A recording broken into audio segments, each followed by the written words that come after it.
Oh my god.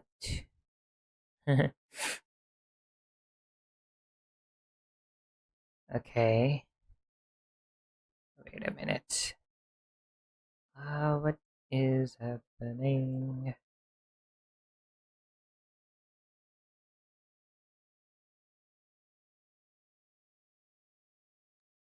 Uh,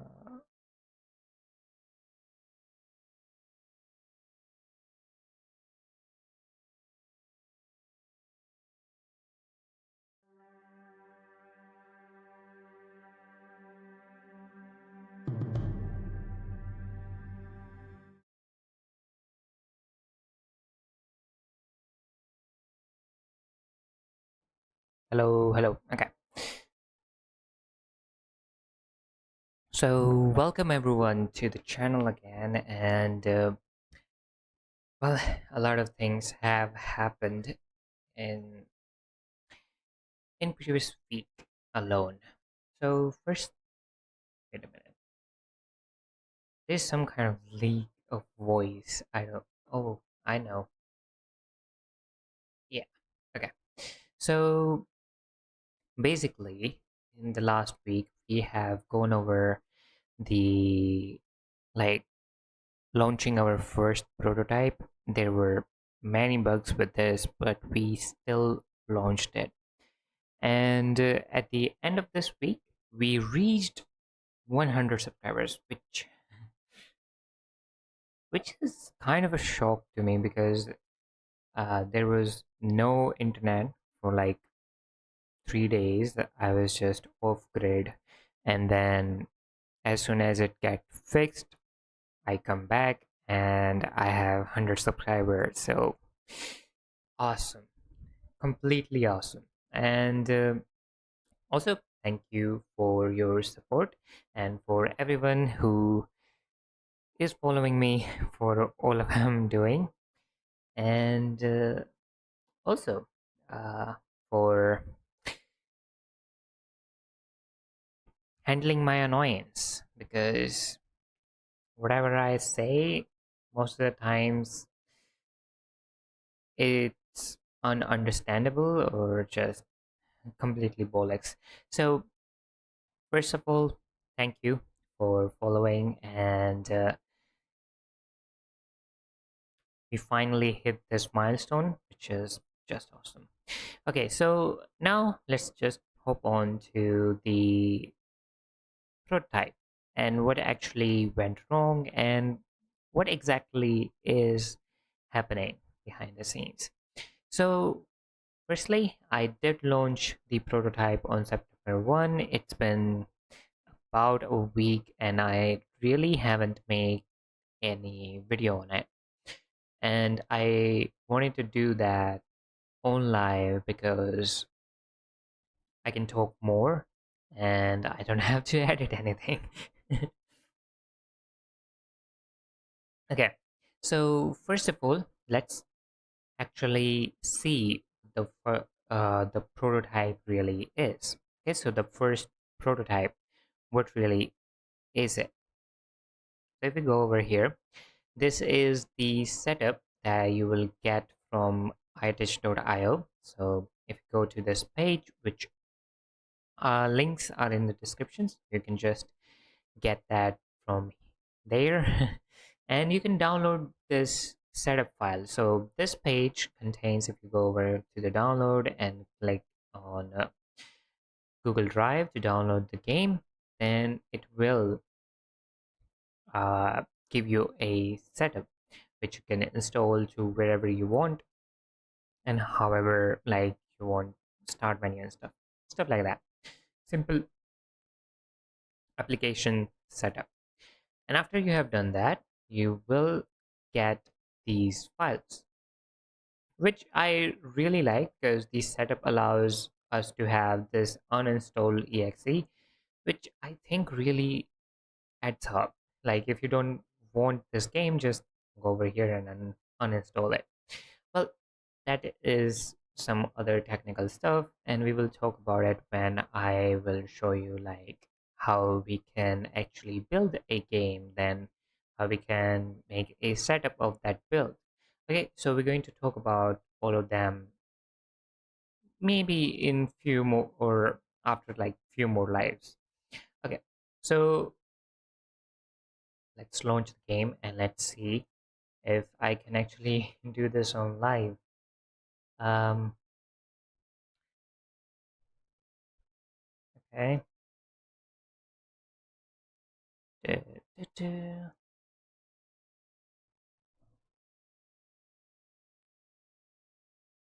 Right, so it is showing up, which is good.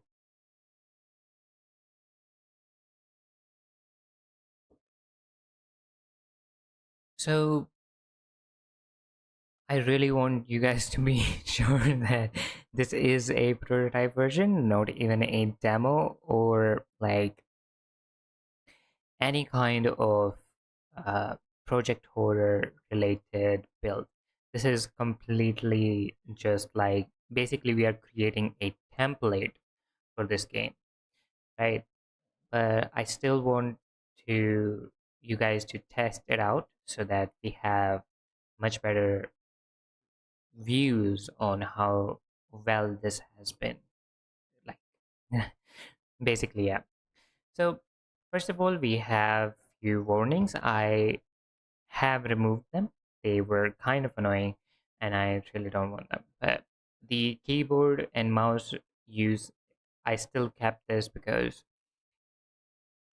at this point I really don't want gamepad here because I'm never going to actually launch this in PS or Xbox because I need to be a basically a legitimate company to do so, or like I have to like take them as publishers because which I really don't want to do at this stage of my game studios.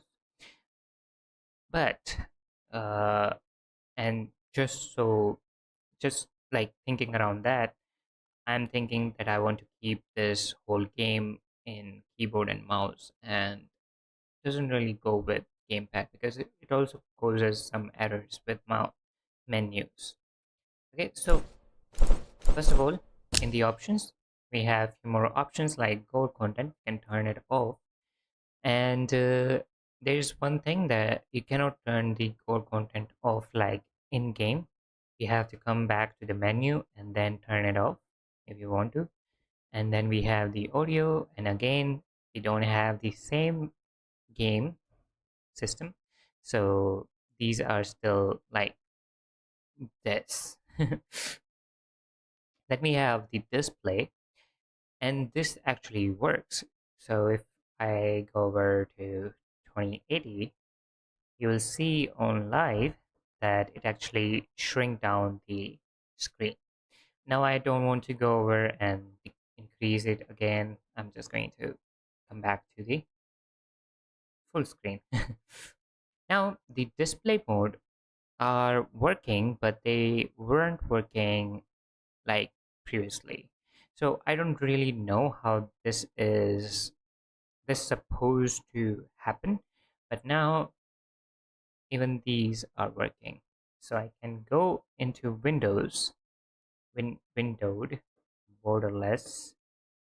Okay, it's not happening again. Okay.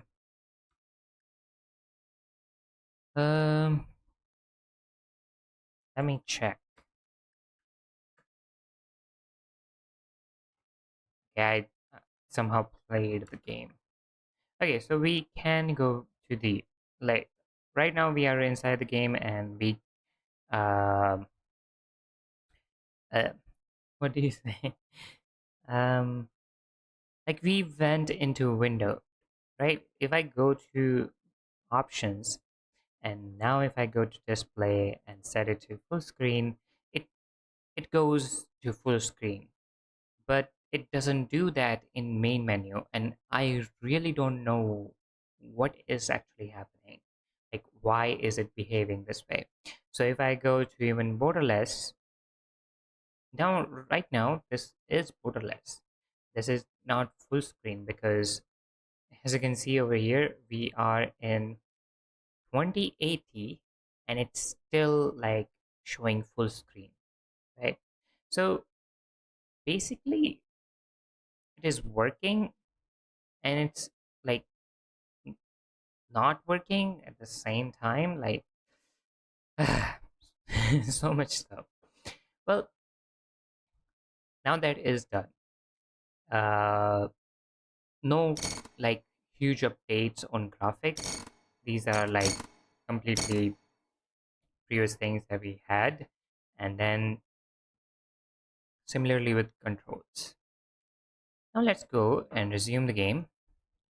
So right now we have the same environment. I didn't really change anything in this environment, but as you can see, uh, we are getting some kind of collision here.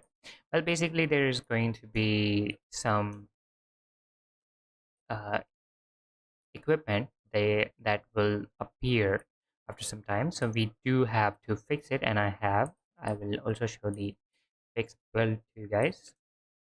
But basically, as you can see,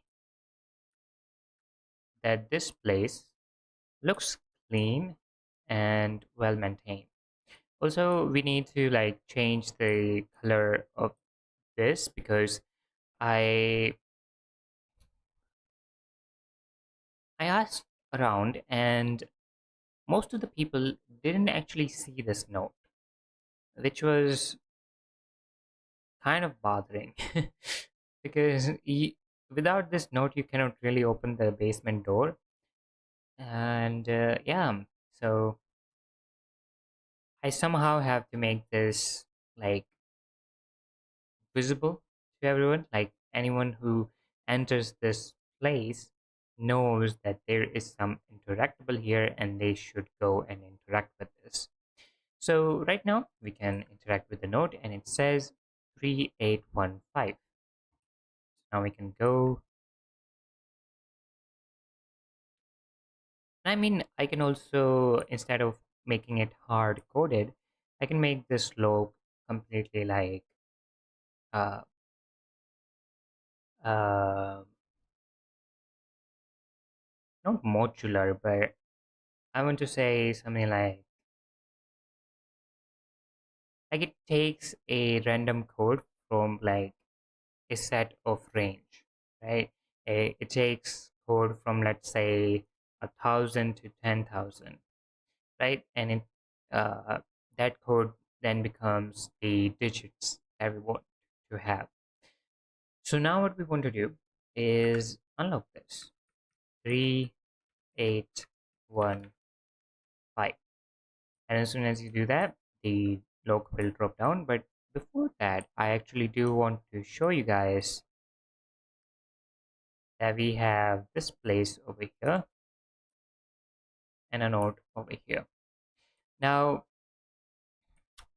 I might get demonetized today. I have no idea, but there is a really disturbing scene over here that I created, and I really don't know if YouTube will allow that. Uh, I'm walking on dangerous grounds today. But other than that, nothing really going to change. This room is still going to be this messy. I didn't really change anything over here. And most of the places which I still haven't built yet are locked. So there's that. Now, if we open up the basement door, as you can see, we have a hallway going down. And over here we have the door. This is the actual basement door, and there is darkness, right?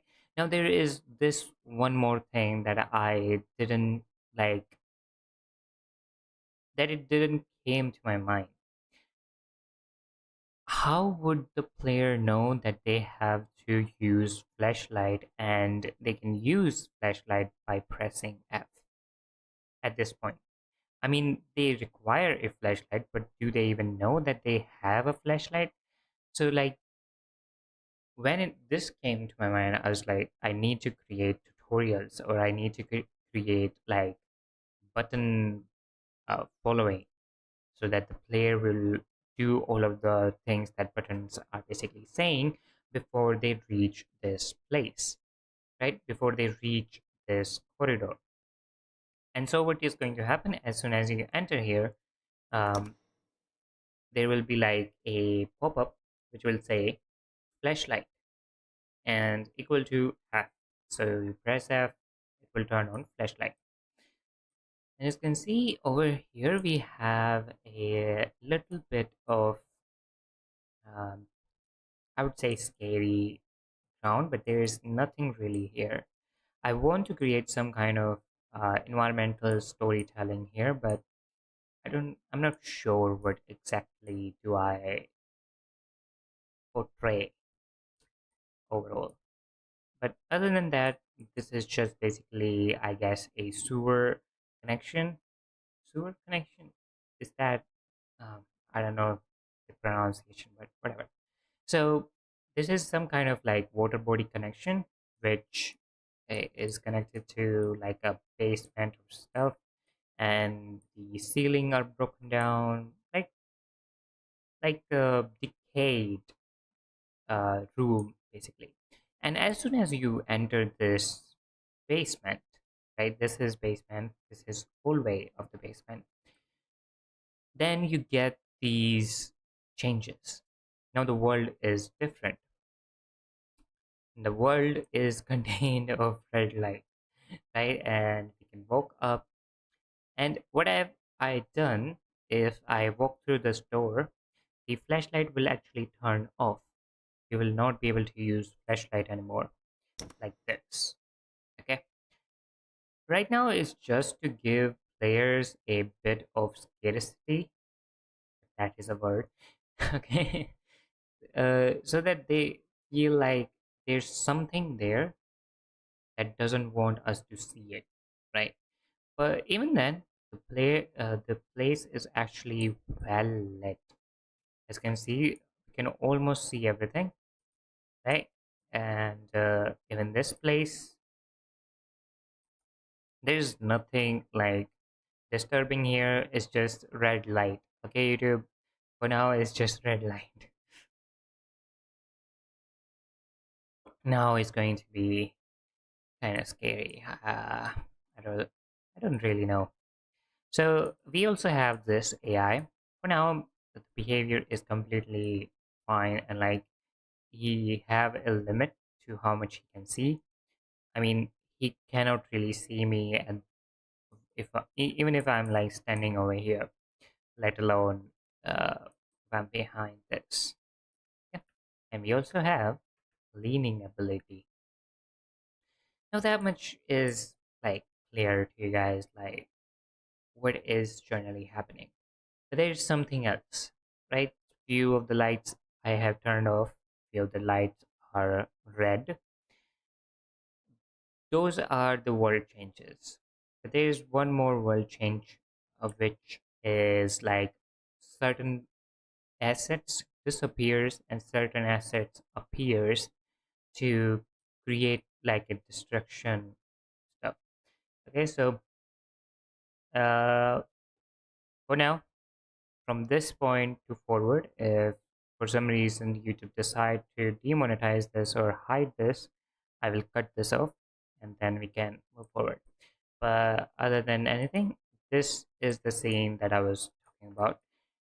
All of this was disappeared in the first build, and now we have all of this is happening. There's a kind of the support is fallen down, that refrigerator or like server, I don't know what I want to make this, but whatever, that is also fallen down. And there is a note, and then that note says do not open the basement door. Well, too soon, I guess. So yeah, as you can see, we have a like this hand also doesn't like, this handprint doesn't appear for like till this like world change happen. So there is this thing, and then there is one more thing that happens. Like, let me just see if, oh, okay. Let me go real quick. There's no sound, like sound play. So as you can see that this place before was like completely clean. There was no messiness, and now there's like things fallen down. The whole shelf is down, and then there's somebody crushed under it. Okay, so these are the things that changed in the world, and I think this makes it more horror. Really don't have any idea. I just like there's one more thing. If you collide with the AI, if the AI is actually chasing us and we collided with him from the front, then we're going to die. Okay? And the only way to win for now is to reach the elevator. If we do, you escape. Okay, but if you like collide with the AI, then we die. So for now, these are the components of our game. They are not much, and you can also replay here, but there's something to go by. And then there is the feedback form. So if you click on feedback, again, it will open up uh, weirdly, but quit and see what actually is it. All right.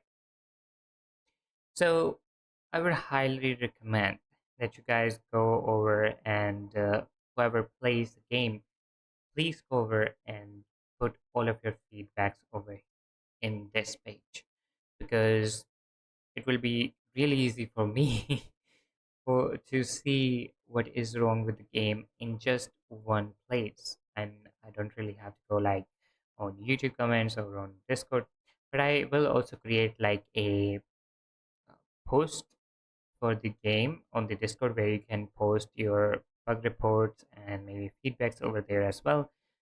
But for now, this is the only place where you guys can send me feedbacks and I can actually see what is happening in the game.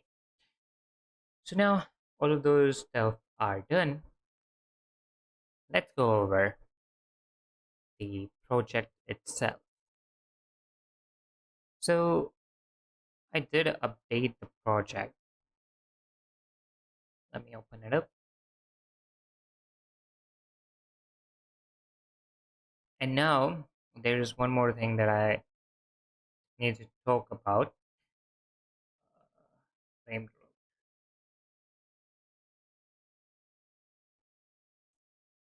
There was one more thing that I want to talk about is that by like the end of December, right? So we have September, then October, then November, then December, right? We have these 4 months left for this year, which are not a lot. Like you, you cannot clearly make a game in this much time. But I really, really want to at least create my demo by the end of December. And to do so, I have to complete the prototype in September, right? Only then I can have like 3 months or something like that by the like to work on the demo basically. So I think I have been working on this project. Like I started at the end of July, then the whole August, and then September. But if I say how much I worked in like properly, it's just one or like half of a month, which I think it's pretty good if like I manage myself and I keep on working for next 3 months. I think I can finish the demo. But that means in September we have to finish this list.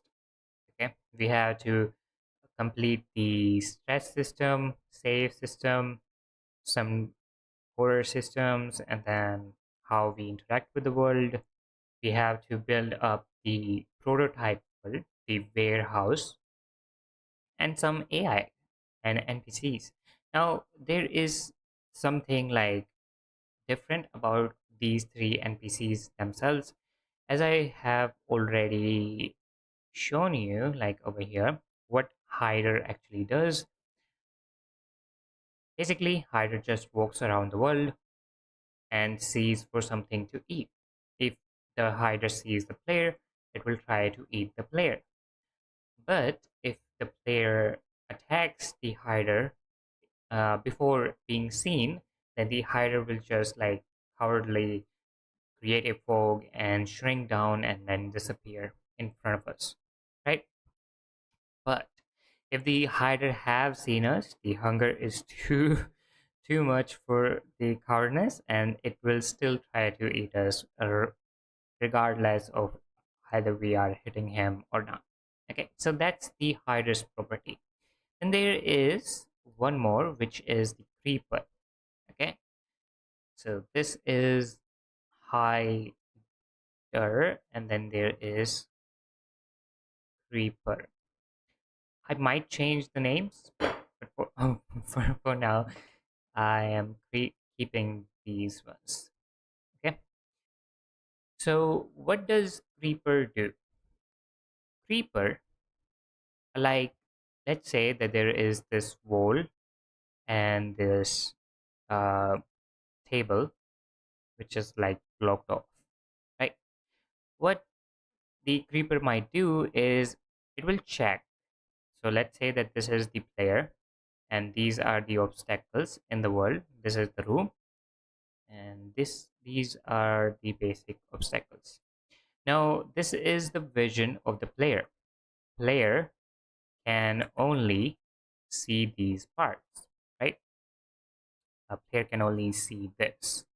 So the area over here, here, and here are invisible for the player. And what the creeper will do, it will spawn on any of these places. Okay, and then it will like pop up right here like this.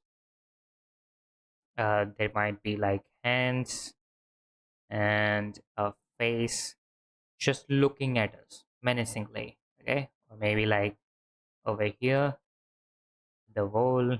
Okay, so creeper will look at us, will not do anything, but it will look at us. Okay, and if you take the crosshair and take it to the like face of this creeper, it will run away. Okay, that's how you can save yourself from the creeper. If the creeper is there and you walk along it, so like let's say that the creeper has been spawned over here and the player walked right here, it will eat us. Okay, so the player will die. But if the player sees the creeper before before it can act, then it will disappear. I'm just like creating fail-safe mechanisms for the players, so it's kind of easier to play the game. But there is something much creepier about the creeper. Okay, and that is if somehow we attack him. Okay, if we somehow manage to attack this creeper before it runs away, then it gets angry. It will stand up, and by standing up, I mean, let's say this is the hallway, okay, about 2 meters, I guess. 2 meters? No, no, no, 2 meters is too small. About 3 or 4 meters. What the creeper will do, it will stand up, and I think this is a perfect height for the creeper. What do you think? Right? Like it touches the ceiling and stuff. And then it will like sprint at us. And if there is a way for the player to run away, good, but if they are like locked in a room, well, you will die. But for now, this is what I have in mind for the creeper.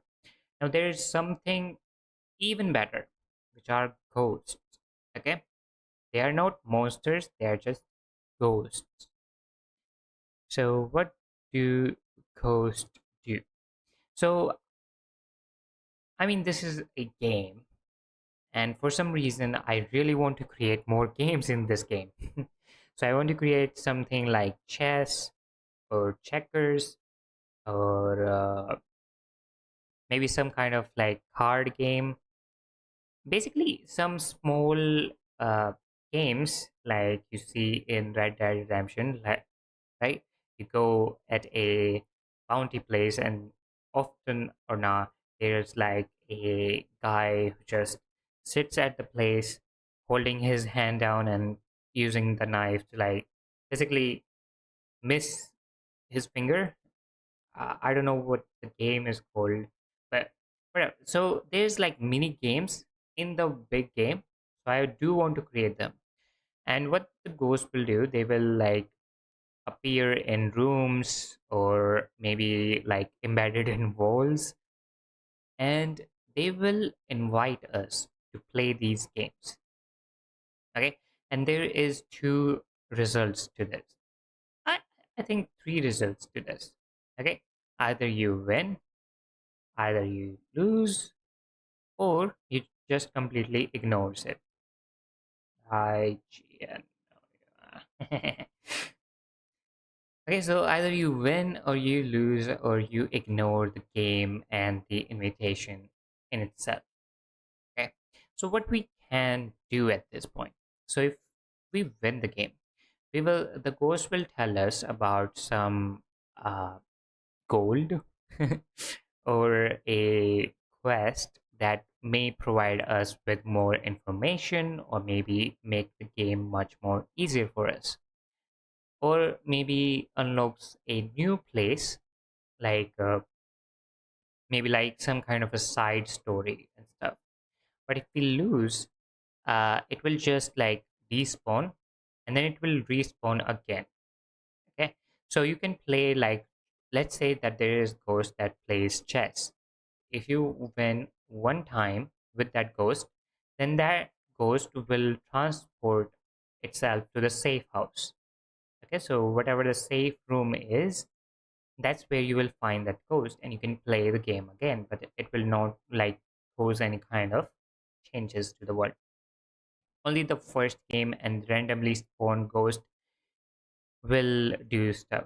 Okay, so that's what is going to happen if you win the game. Now if you lose the game, the ghost will despawn and respawn anywhere else in the building. Okay, and you can go to that ghost again, maybe find him somewhere, and then you can play the game again, and again these two things will happen. Okay, so on loss it will disappear. Probably the next time that you see this ghost, it will taunt you. Okay, yeah, and taunt, T-A-U-N-T.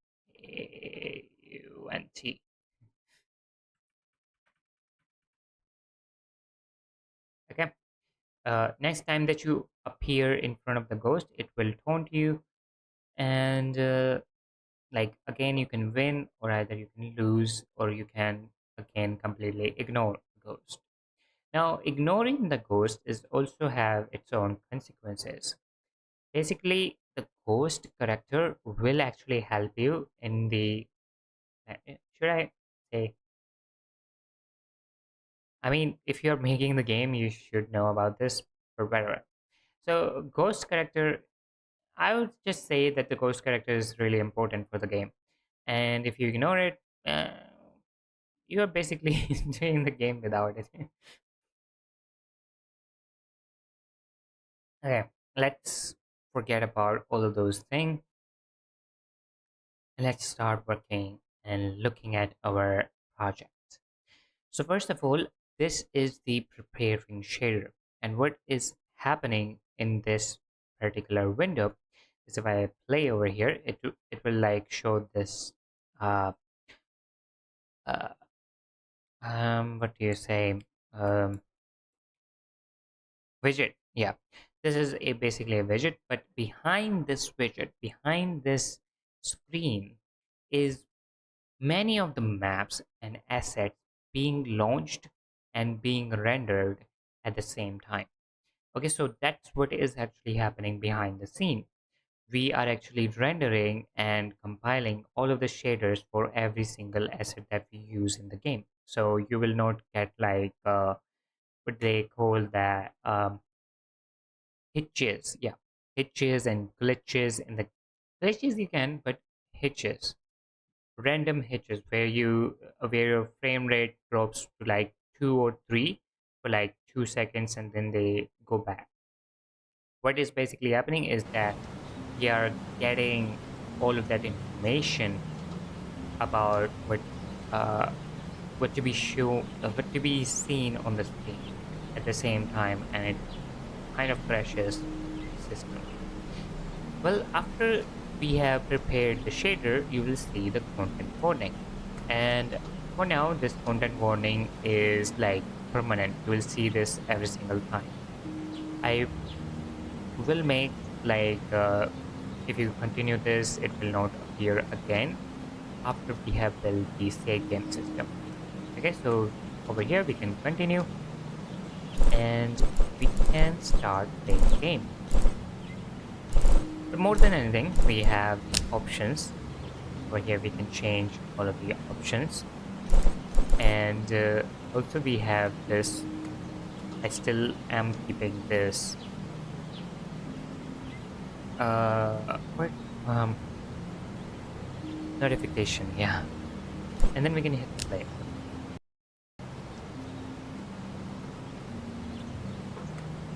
Okay, so now as you can see at the top left corner we have instructions how we can move.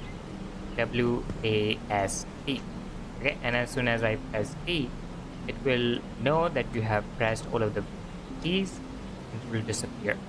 And after like a bit of a delay, it will showcase like what are the next movement that you may like to try. You might want to crouch. You press C. Okay, and then you may want to completely scroll. So you may press V. Okay, and then for the movement, another movement which is leaning. So you can lean Z or lean right.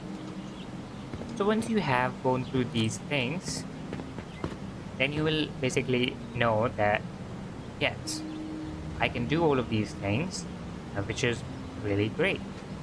I think it kind of adds like um, I don't know what it but it gives player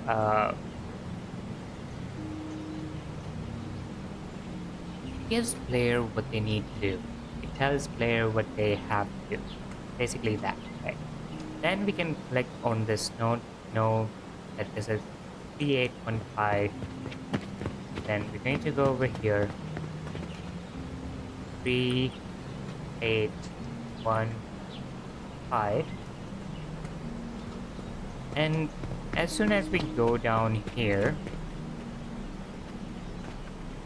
as you can see, it says use flashlight F. And now we can use flashlight, and this particular one will disappear like after the delay. It will not disappear on its own, basically. So we do also have to like be sure about this one. All right, so now that we have seen this, almost everything else is working the same. The AI path is a little bit different. Let me open up the prototype world, and over here you can see that this is the path of the AI. It is This is much more random and much more chaotic. So the AI have to like figure out how they can go from this point to this point randomly, and they may choose some other like path options, like go to a certain point, they may choose to go a different way from which they did like before this. All right, so basically we have most of the things done. Now let's move on to basic figuring out. So right now we see the crouching is really snappy, and I want to fix this. I want to fix this snappiness, right? So what we're going to do is we're going to add a bit of delay to our camera. Okay, so at this point, um, where is it? Oh yeah, over here. So at this point, what we are basically doing, we are setting the relative location of our camera at a certain vector, right? Pretty good, pretty good and well made. But there is one problem. It is too snappy. So we need to like get to this position at like uh eh, like in time, not entirely like at the in instance. We have to get there in a bit of time. So there are a few ways to do that. We can create a function that I think we can make this um, okay, we may be not able to do that.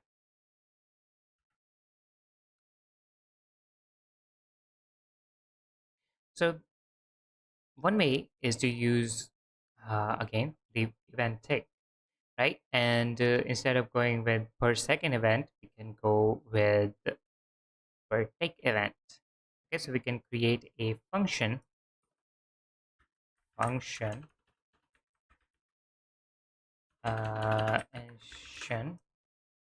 per tick event.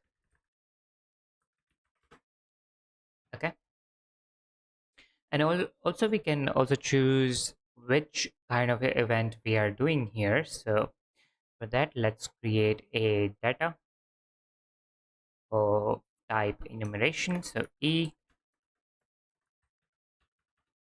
tick event type. Okay, and we can run this. And for now, it's going to be prone to prone and standing. And there will be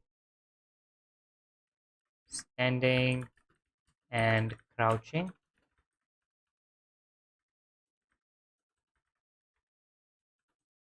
Oh, wait a minute.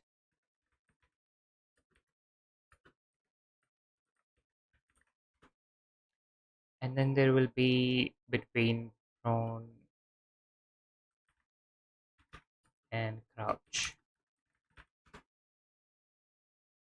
Okay, and we can add that is a input.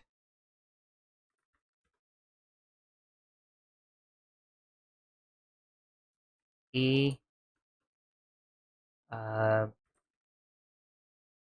type tick. Okay, tick event type. Okay, and then we can switch on this so that we can do different things when these different things happen. But I think, yeah, this is much more complicated. We might not need to do this. And what we may need to do to make it much more easier is that we're just going to get our spring arm, which relative location we are changing. Okay, we're going to get set relative location. Okay, And we're also going to get relative location. All right. So we're going to get it and we're going to set it at the same time.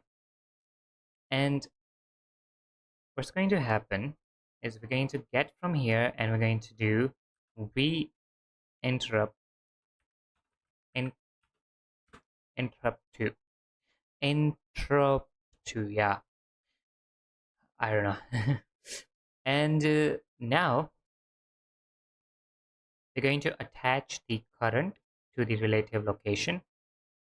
Okay, let me bring this over here and this one over here. And then we're going to select the target location depending on what we are basically doing, right? We are going from prone to standing, or uh, crouch to standing and stuff like that. And instead of like creating three mores for reverse effect, I'm just going to create a boolean node which is going to be the reverse in itself. So reverse. Okay, if you tick this, it will basically reverse everything. Now what we want to do, we want to select this, select vector, and this one. Okay, and the wildcard is going to be type. You can also name it type. Now we want to reverse all of these in themselves, right? If you are going from one to another, right? We want to also reverse this. So to reverse them, we're firstly going to get them. So get all of the camera locations. By the way, if you don't know how I have like created these location, I just like went into the, okay, I'm sorry about that. I just went inside the mesh. I selected a asset, like this time this is the crouched asset. I went and created a empty static mesh. I selected the mesh and then I moved it to a certain location which is perfect for my character. Okay, as you can see, the crouched one is not exactly as its head, because it was kind of like colliding with it and creating weird effects. So that's why it is kind of like outward.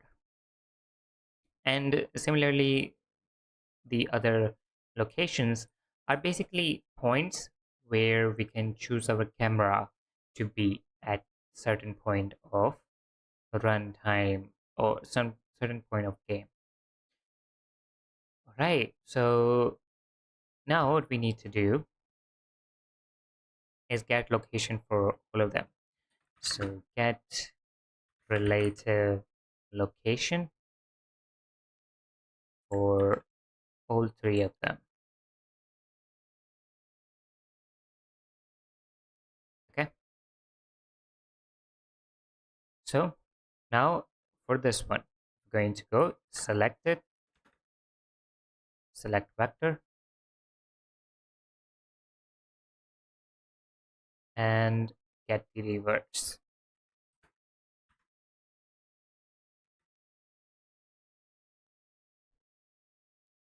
Right, let's do the same thing 3 times.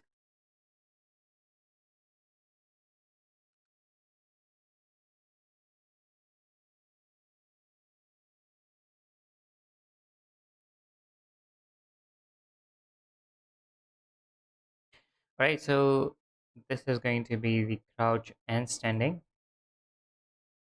and similarly the bottom one.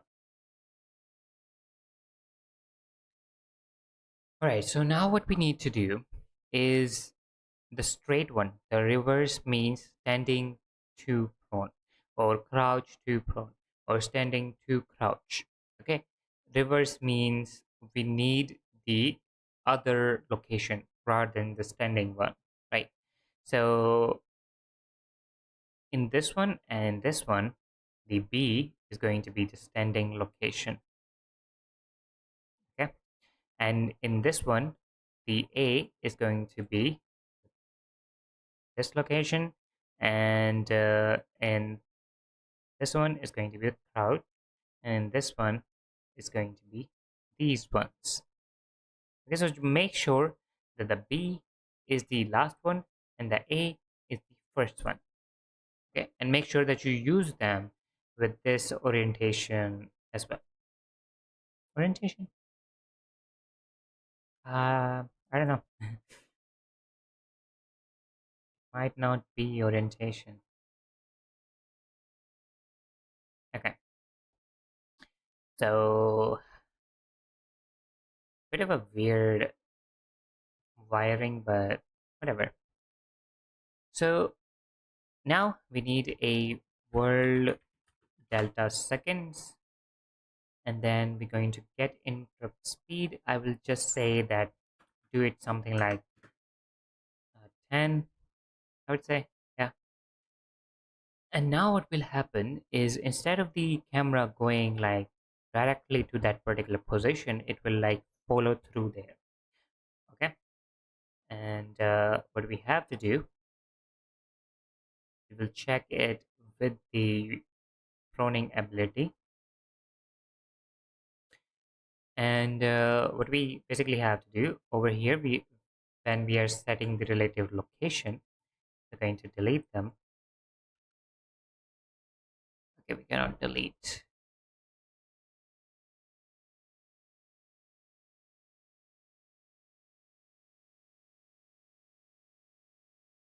We're going to delete these. Okay, and we're going to get this function. We're going to get like what do we want to do and when do we want to reverse, right? So if we are already laying on the ground, that means that we want to stand up. Standing up means we don't want to reverse this. Okay, so if we are laying down is proning, then we don't want to reverse it. So we're going to attach this to over here, and this is the type, and I think this should work. So let's test it out. Press V. I pressed V. Oh my god, wait a minute. Da, da, da, da, da. Da, da, da, da, da, da. Da, da, da, da, da.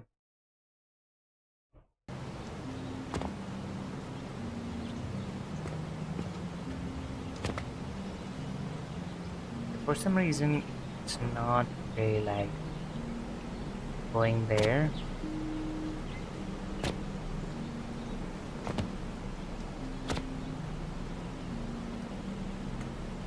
And now we are kind of like, okay, okay. Okay. So we do need to check it. Now, where is it? So maybe instead of this, we will do this one.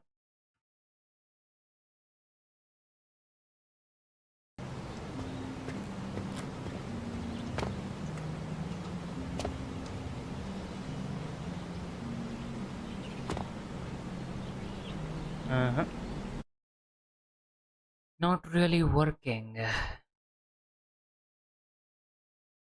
So we get the relative location, we select the vector, and we set the location to be that, right?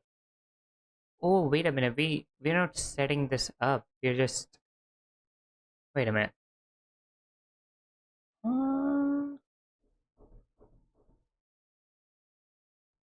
Okay, give me 1 minute. I'm going to take a break, maybe get hydrated, and then I will be back. I also need to think about this. So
So, alright, guys. So, I guess enjoy the music because there's so much background sound. So, uh, yeah, I have to turn off the mic and basically enjoy the music. And if you're following with the development, then just follow everything that I do. Other than that,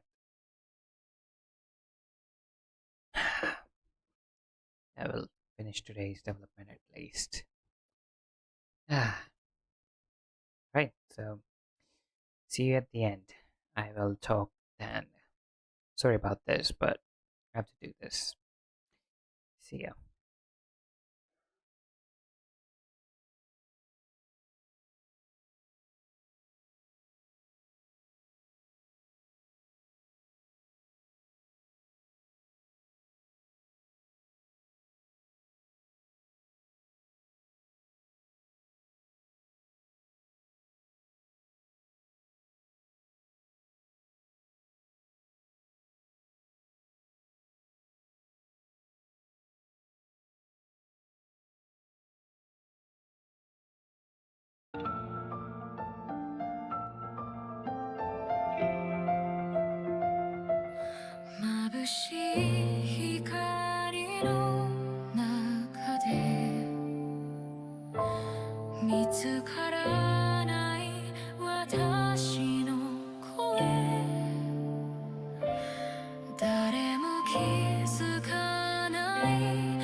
Numbers make my head spin.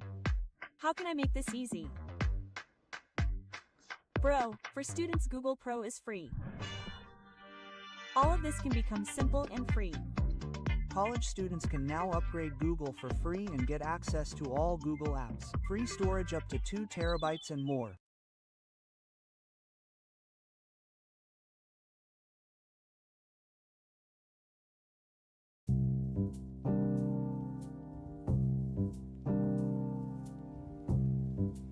Did you guys just had a break?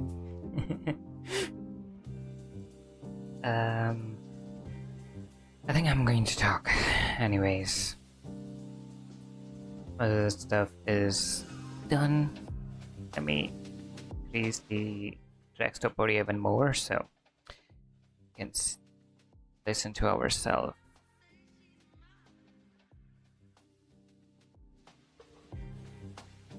Also, let me know if it's annoying or not.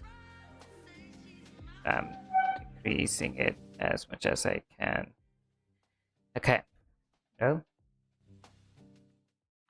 yeah, by the way, the extra audio. Okay. Alright, let's go.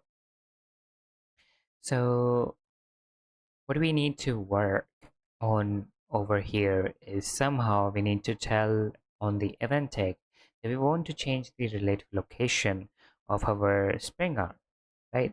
And we need to have a certain location at that point, right? But it's just too much. Too much is happening inside the event tag, and what I really want is to have an event that basically runs on time, on tag, but doesn't really necessarily have to be inside the event tag itself. So what I want is there will be like some kind of event that occurs when we run this function, and it will behave like event tag, right? So we need to search for this. So let's, oh my god, this, I would definitely get demonetized over this. Okay, so what I have to,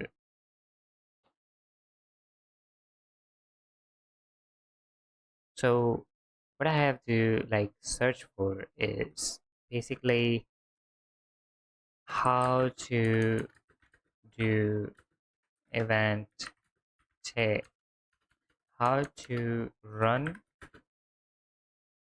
a function function per tag without uh, event tag.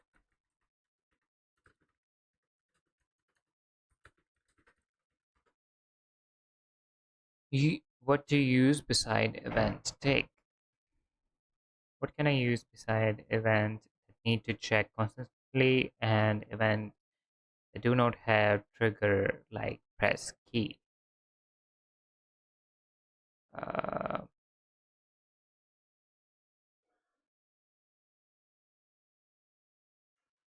event tag.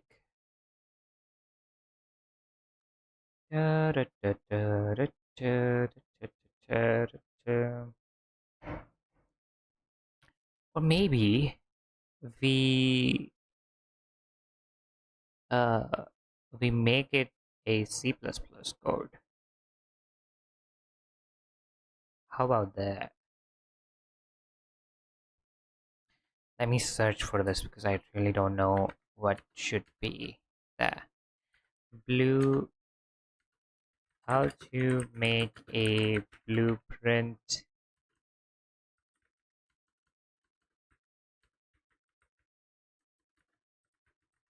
node for uh for running per tag upon overlay.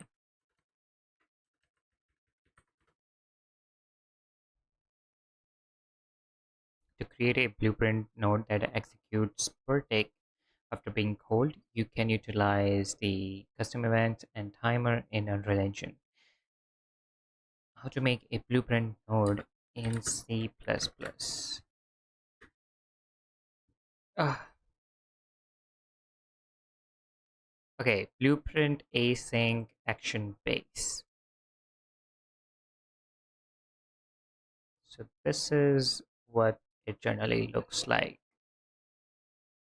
Huh.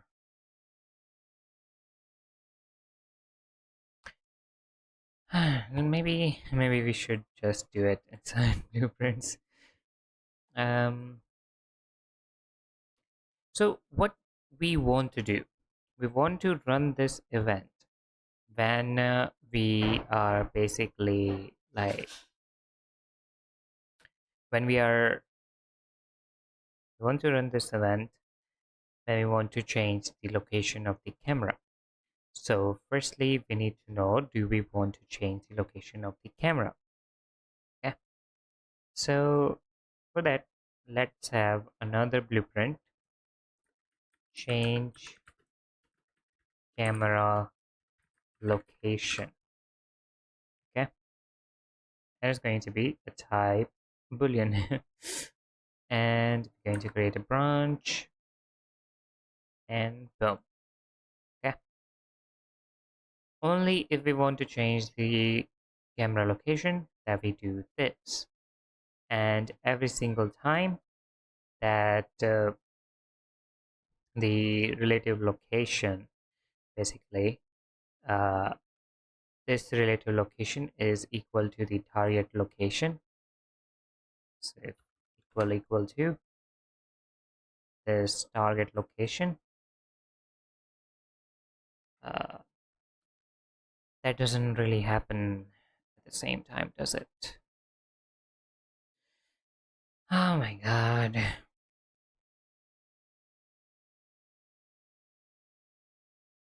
Too much stuff.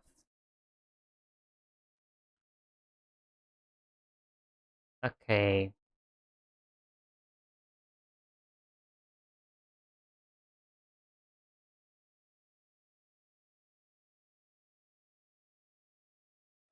Okay, so let's start over. Firstly, we enter if we want to change the camera location or not. We go to this position.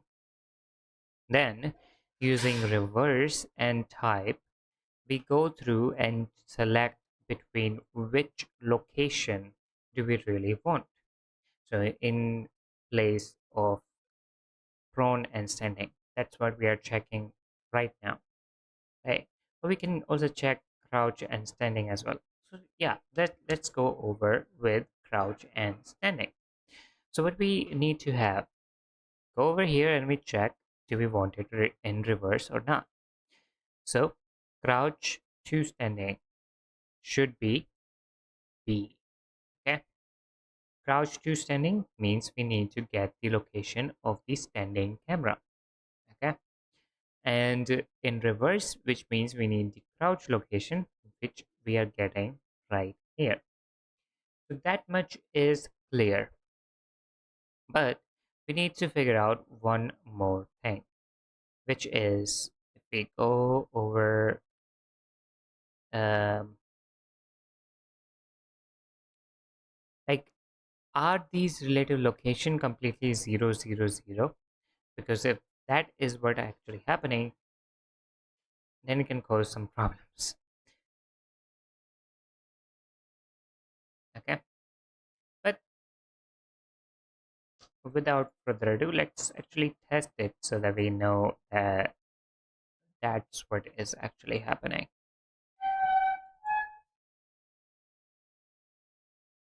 Let's move this code right here. So now what we need to do, right, inside the event graph, what we need to have is, let's delete this, uh, and let's change this reverse, and let's make another code which will be change camera location.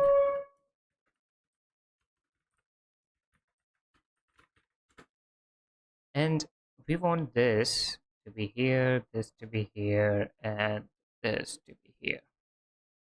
By default, it's none. And by default, the camera location change is also false. So that means the function is not really going to run. And if the function is not going to run, then that means whenever we want to change the camera location, we need to set it to be able to run. Okay, so what we need to do is right before we are doing this branch, we will set this to be true. We want to change the camera location. Okay, this would be really easy. Like, we don't really have to do anything here. Let me try to undo everything.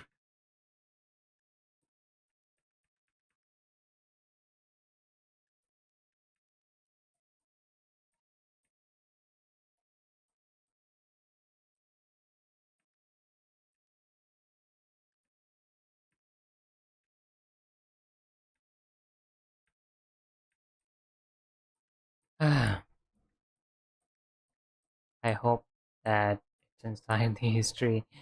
Or else I have to do everything again.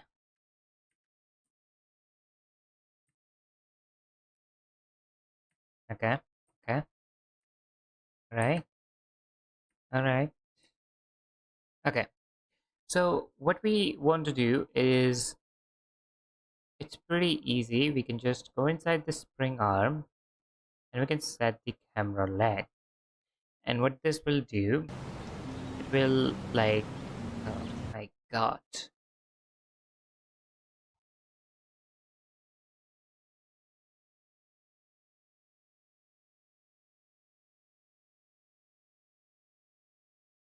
This will,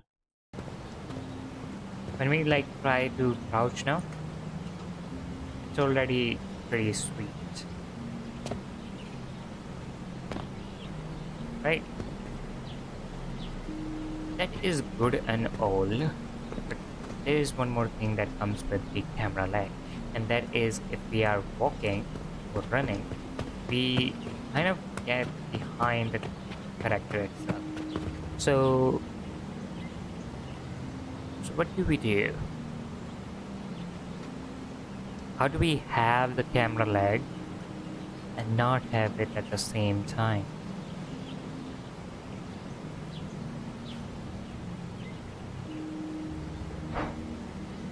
I think I know. What we can do is we can set the camera lag to occur when we are like crouching basically, or maybe we are like trying to lay down. Okay, so when we are doing those transactions, camera lag enables, and when we are not doing them, camera lag disables. Because to be honest, if there is a function that does it correctly without too much nonsense, then I think we should go with that. So what basically we need to do is, over here inside the folds, before we start doing any of these things, we're going to drag and add a function for the spring arm to set uh, camera lag. Okay, set enable camera lag. And we're going to enable this or disable this depending on this.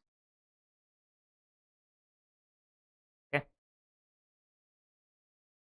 so let me actually firstly tell you what is happening here. So this function right here is like this, right? We have a boolean value which is either true or false. Okay, it will be true if we are already laying down. Okay, and it will be false if we are standing up.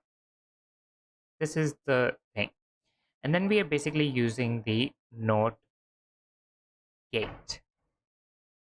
And not gate, what does this do? If the value is true, it will return false, and if the value is false, it will return true. Okay, so we are basically changing the state of our, yeah, we are basically changing in which state are we.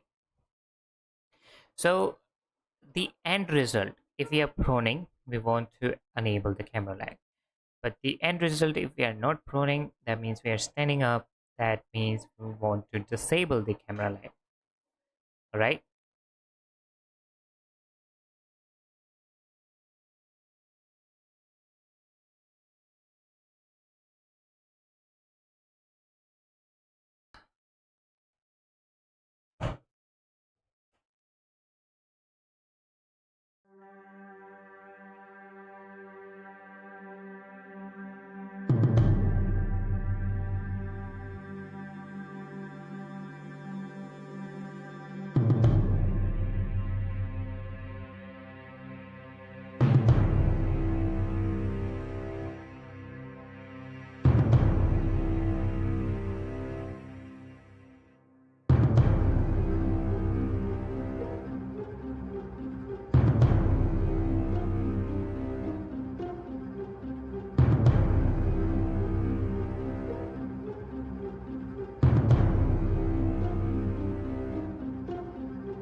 All right, I'm back. So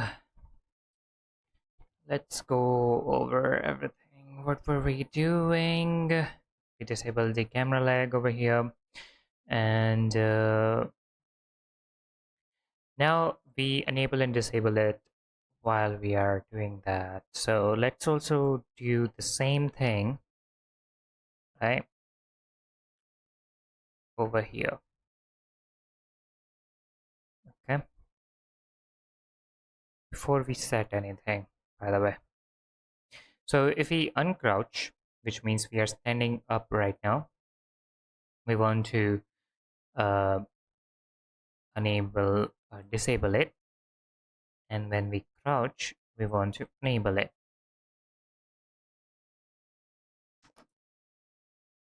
Okay, and maybe we can put it in one node as well.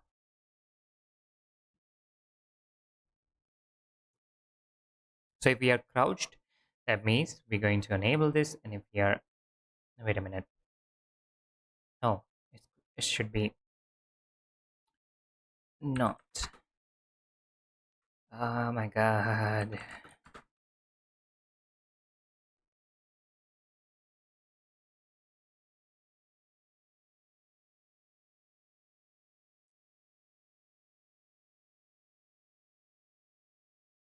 So if we are crouched, that means let me also do this. So if we are crouched, that means we are changing this branch, right? If we are crouched, we will go to uncrouch, and if we are not crouched, then we go to crouch, which means this should be the quite opposite of what we are doing.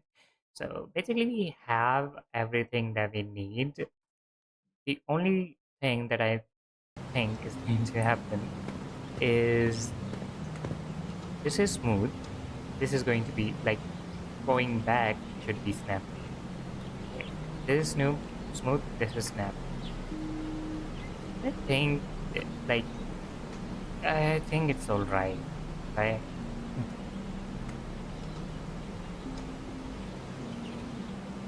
And I mean, going between these two things are always smooth.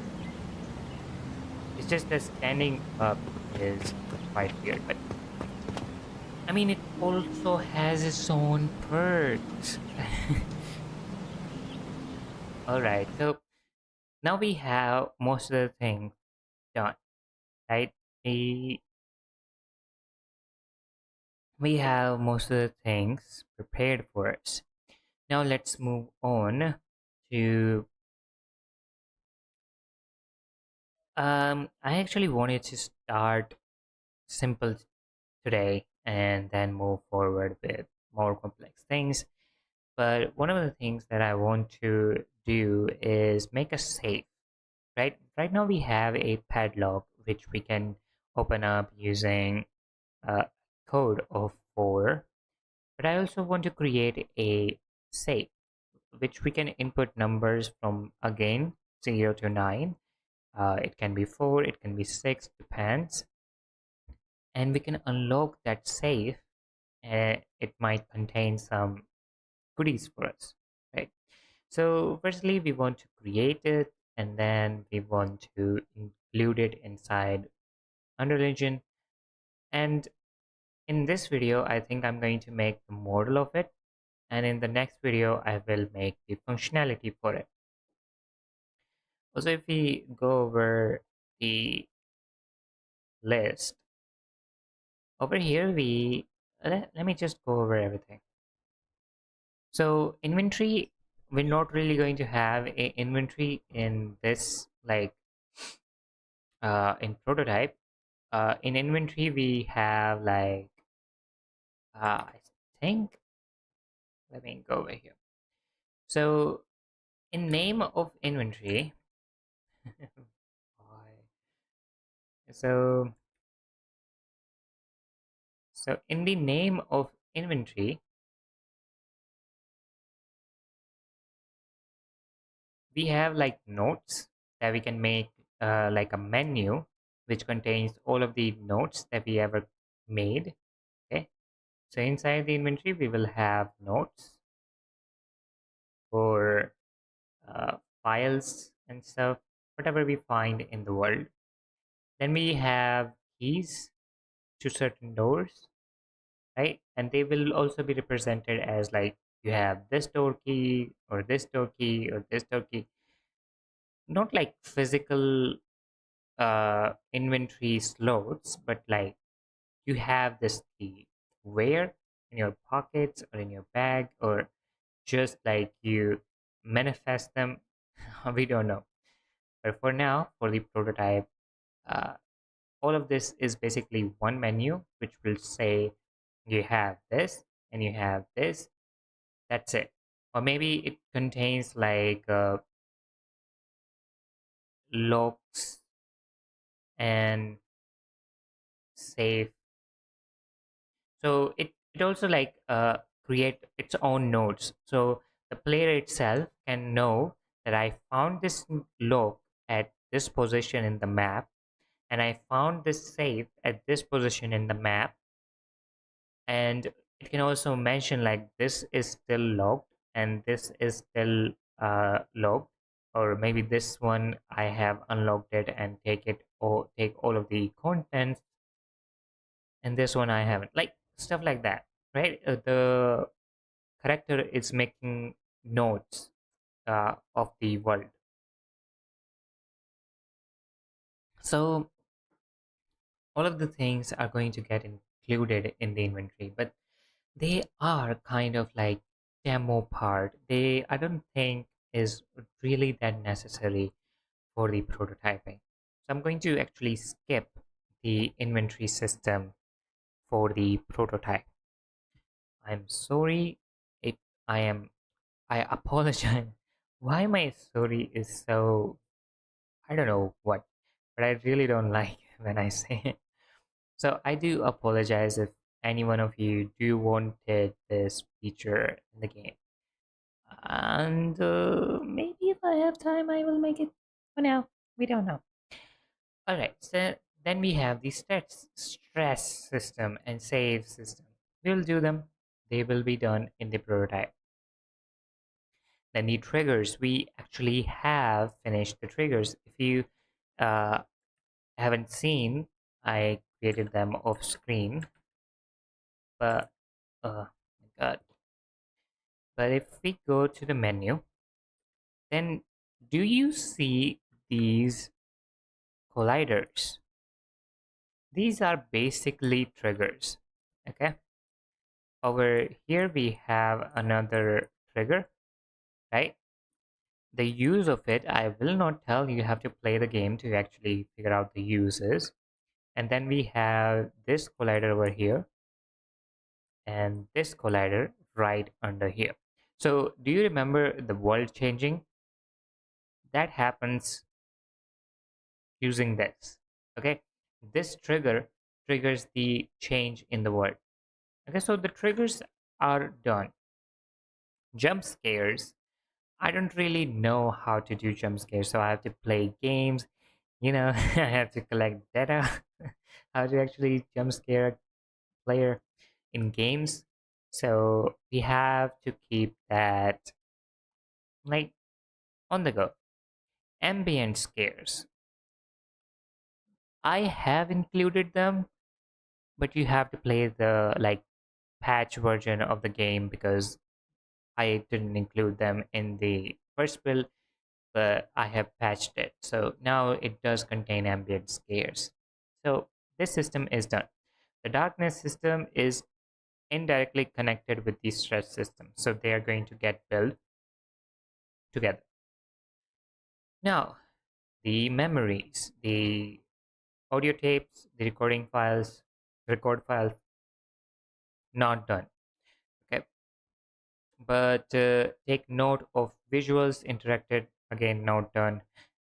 Puzzles, fuse box, corded locker, multi-key door, and look path doors and fire the obstacles. Okay, so basically the world interaction, there are so many things we do.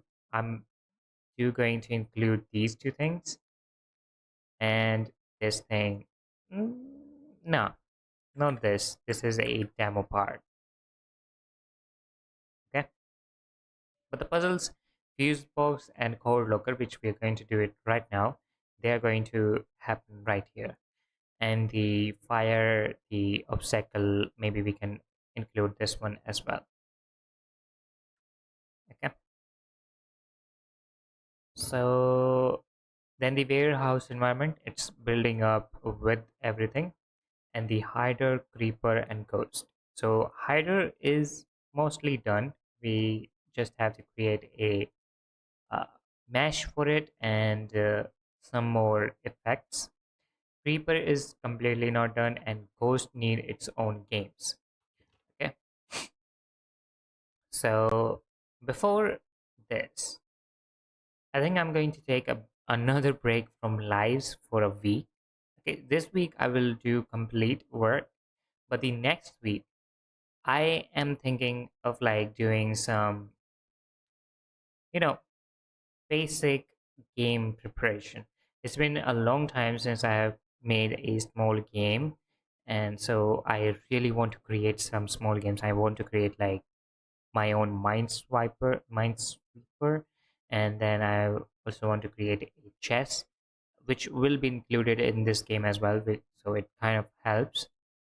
And there was one more. Yeah, basically, what I want to do in that particular week is that I want to take this ghost entity and whatever the games they may want to play, I want to make all of those games individually and maybe publish them on Play Store.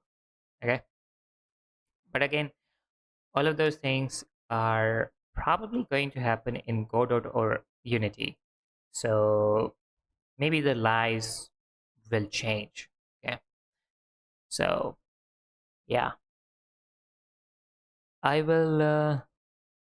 I may live stream whatever I am doing in that particular state. But I'm thinking one game, one day, that's it. I will polish them after some time, but base code, base structure, one day only, and that's the thing. And we can polish them and then publish them on Play Store and maybe iTunes.io and have like more content for us to like for player to play. So now that all of these things are clear, let's work on the locker. Okay, for that we need to go inside Blender.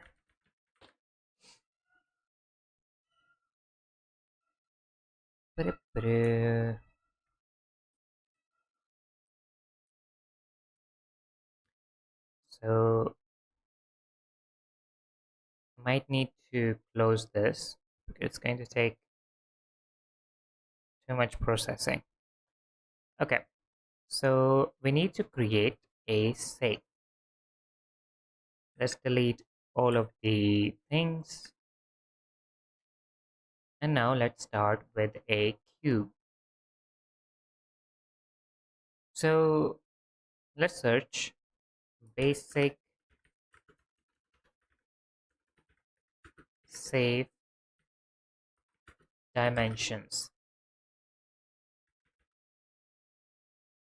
Okay. So basic save dimensions are significantly, but typically small household saves are around 8 to 10 inches high. Okay. Meters, don't know. The thing is, I have to like change them to meters every single time.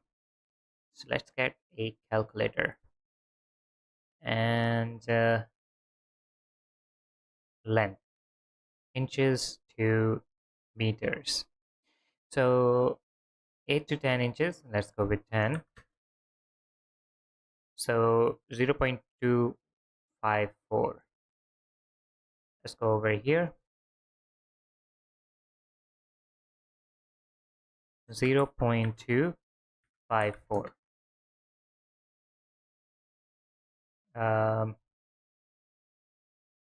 Then we have 14 to 17. So I'm going with 17. 0.17. Wait a minute. No, I have to type in 17 over here. So 0.4318. then 14, 3 point, uh, 0.3556. So that's our basic save.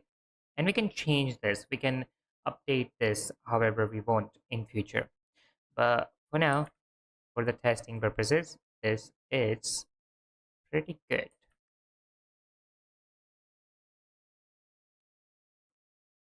And if you want to put this whatever kind of mesh to exactly the position that you want, what you can do is type in whatever the Z dimension is.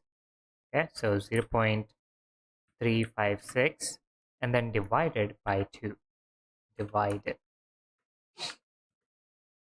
And that's basically your proper center. If you, uh, yeah, if you, that's your basic proper center. But sometimes, as you can see, this is not exactly 3.356, but this is 3556. So it can also impact a little bit of that. So let me just go with proper once. Divide by 2. And now it is exactly at 0, 0. And after that, we're going to right click, set the origin to 3D cursor. So now the origin at the bottom center of the shape. Now we're going to say apply all transformation. So everything is 0, 0, 0 and 1, 1, 1. Now let's go to the edit mode. Now what basically we need, if we go to images, so we have safe like this, right? Or are there any more basic save?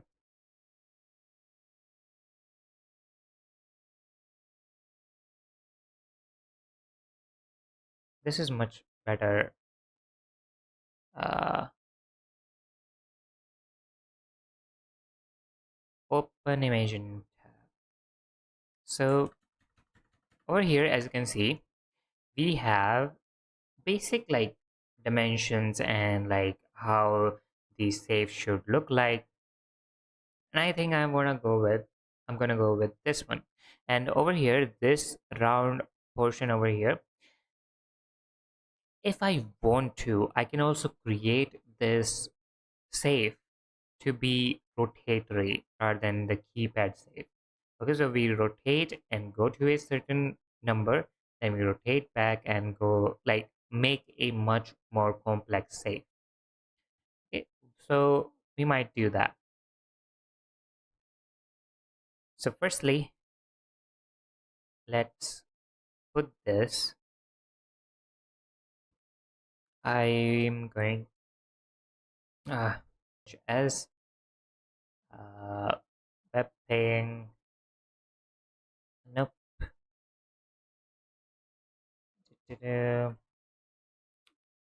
Right, let's just do this. So firstly, we need the first like kind of a base. So let's create that. Let's delete, insert. Then we're going to choose this bar right here. Move it up, something like this. And then we're going to delete this space so that we have somewhat like some dimension like this. But rather than deleting, I think it will be better if we just like separate it, right? So now this is its own mesh. Nice. So now we're going to hide it and work on the safe body in itself.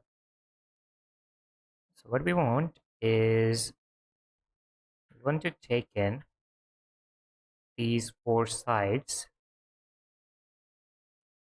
and extrude them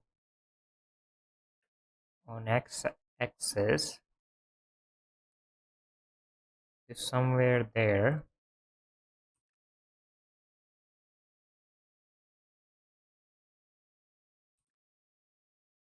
Somewhere like this. And we're going to press F.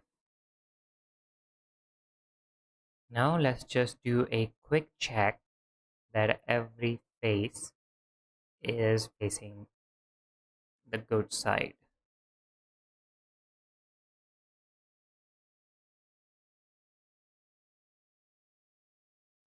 Why is it not working?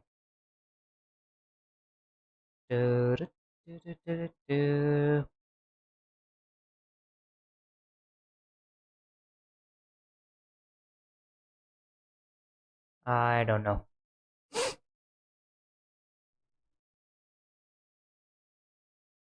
Okay.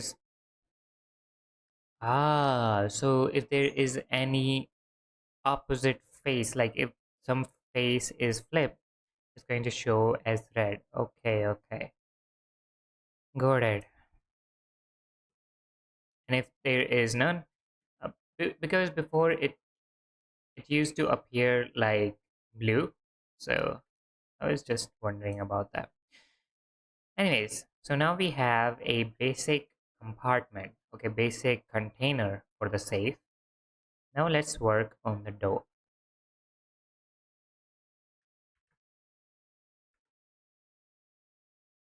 Okay, let's select the face, extrude it, make it a bit pop out, and then we're going to go inside the safe.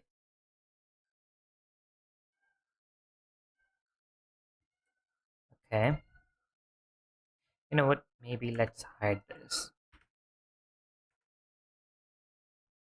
And what I want to do is kind of have a loop cut going over in here, and then select this particular face, extrude it,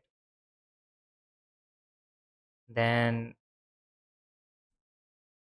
extrude these. Okay, Alt E, extrude face along normals, this one and this one, Alt E along normal, something like this. And then we're going to use bevel to smooth out these edges.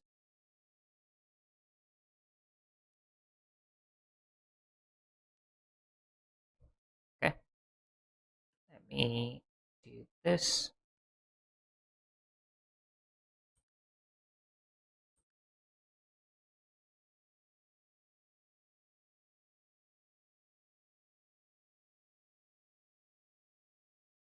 Okay, so it is looking kind of like that one over there, so pretty pretty very nice.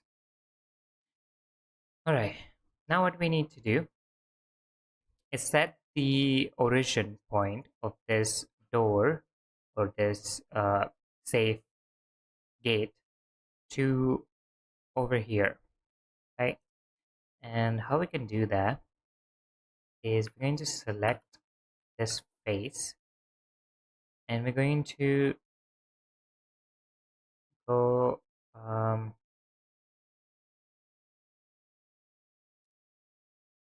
let's go with Z, shift right click, wait a minute, Z minus, shift right click, and it will add the 3D cursor to that location. And now we can go to object mode, set origin to 3D cursor. Okay, so now if we basically try to rotate this, it will rotate from this location, which if we work with Z looks something like this. Nice. Now what we need to do is set up how the interface of the locking mechanism will look like. Okay, But before that, if you see, it have this box right here. This is like basic locking mechanism, and it should have like some kind of uh, what do you call it? Like a bar which will extrude out and lock the safe from something over here. But we don't really need to create that. This is a very small game, and maybe if I want to, I can create it later. For now, we are going to select this, insert face, and then extrude it to create that basic box. Okay, and over here, we're going to select, insert again, and this time we're going to scale it to, yeah, something like there. Firstly, let's just create a normal save. Okay. And then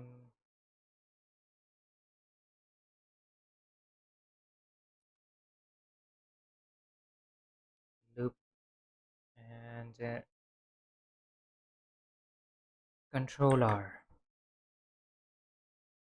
Controller. That's a problem.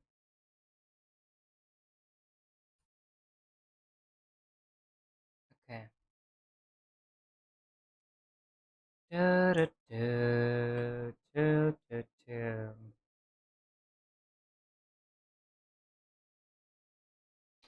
What do we do? Maybe let's just create a completely separate asset which will be keeping this as the parent. So we're going to go over here, click,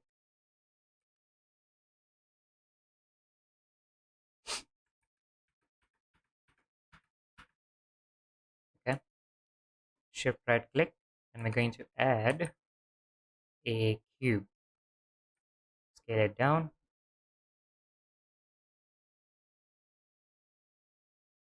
scale it on x-axis, and now we're going to choose this face and move it something like that. Okay,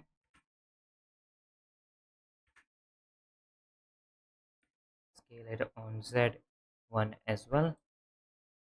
And over here, we're going to have a screen, right? Over here, we're going to have a screen, and over here, we're going to have the keypad.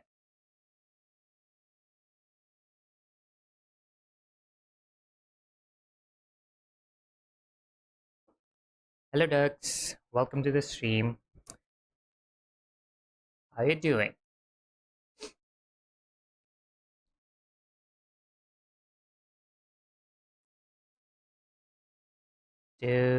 So let's first create the screen for this keypad, and I'm actually going to like create many loop cuts so that we have much more dimensions to work with. So I'm just going to go with the loop cut in this section over here, and then we're going to create a bunch of them. So you can also, I'm also good, but there's like raining right now here, so yeah,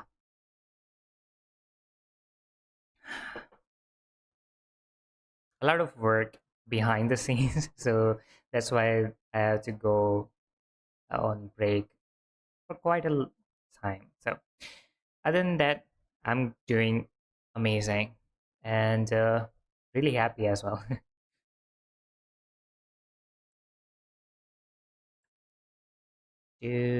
So now we're going to create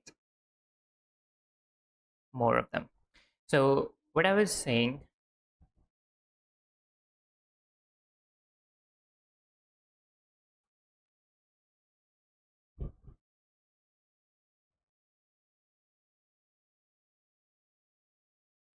All right, don't worry about that.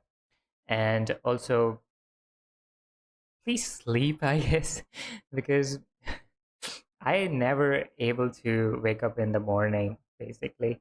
So I would say sleep, might watch this afterwards. uh, yeah.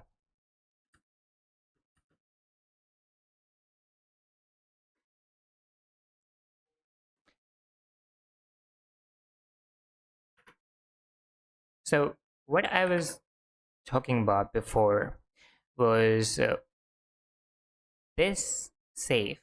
Let's say, let me demonstrate it to you by selecting the faces. So this safe, this can be the place where we will show them the numbers. And this, wait a minute, this can be the place where the player can actually, oh my god, fill up the code. Okay, so this is how the save would look like. So what you want is to have certain type of dimensions in your, like, so the base cube, so that you can take them out, or maybe intrude them in, so that we have places to work with. So now what we can do is we can extrude them, so basic extrusion, but this time we're going to move them inside.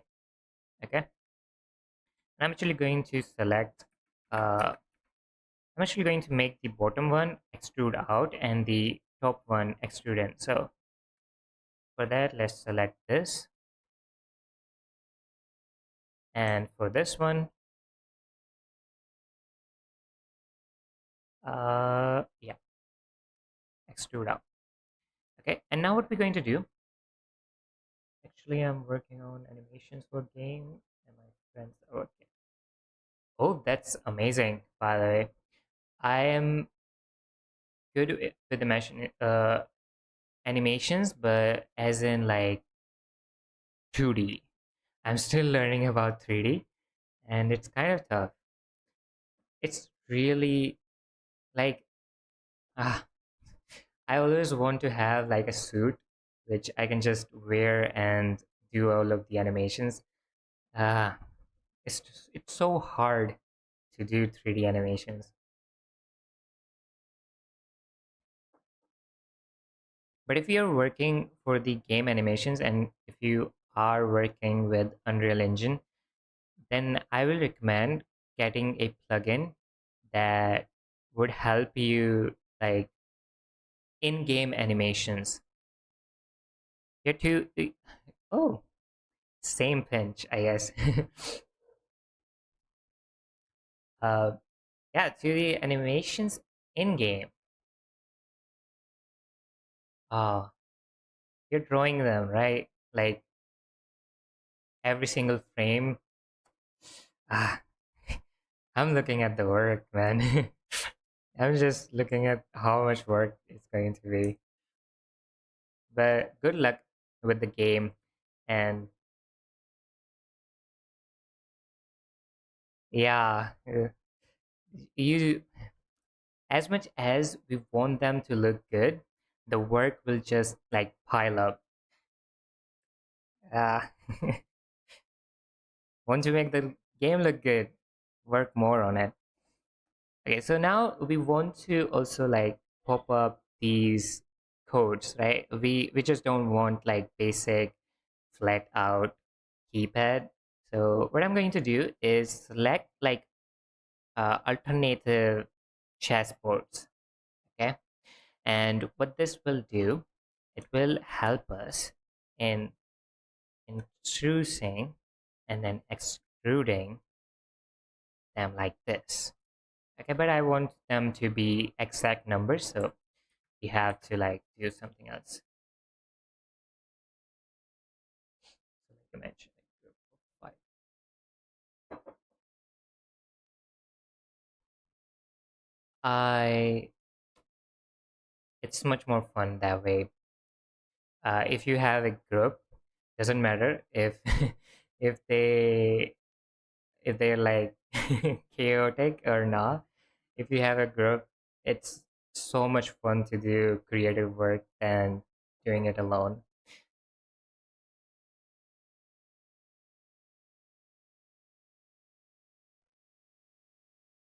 Right? So let me just do this quickly.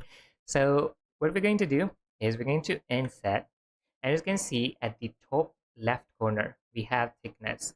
And let me see if I can, oh my God, what I did. Okay. If I extend this screen, uh, yeah, OBS can do so many things.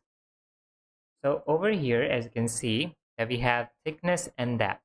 And as I move along with the inset, this thickness and depth is going to change. And we can basically input any kind of number we want, and it will move on to that particular location. So if I, let's say, type in 0.0001, maybe 5, or maybe 1, like that. So let me bring back the screen. Uh, it's going to take a bit time. I'm in charge of 2D animations, voice acting, dialogue, and backgrounds.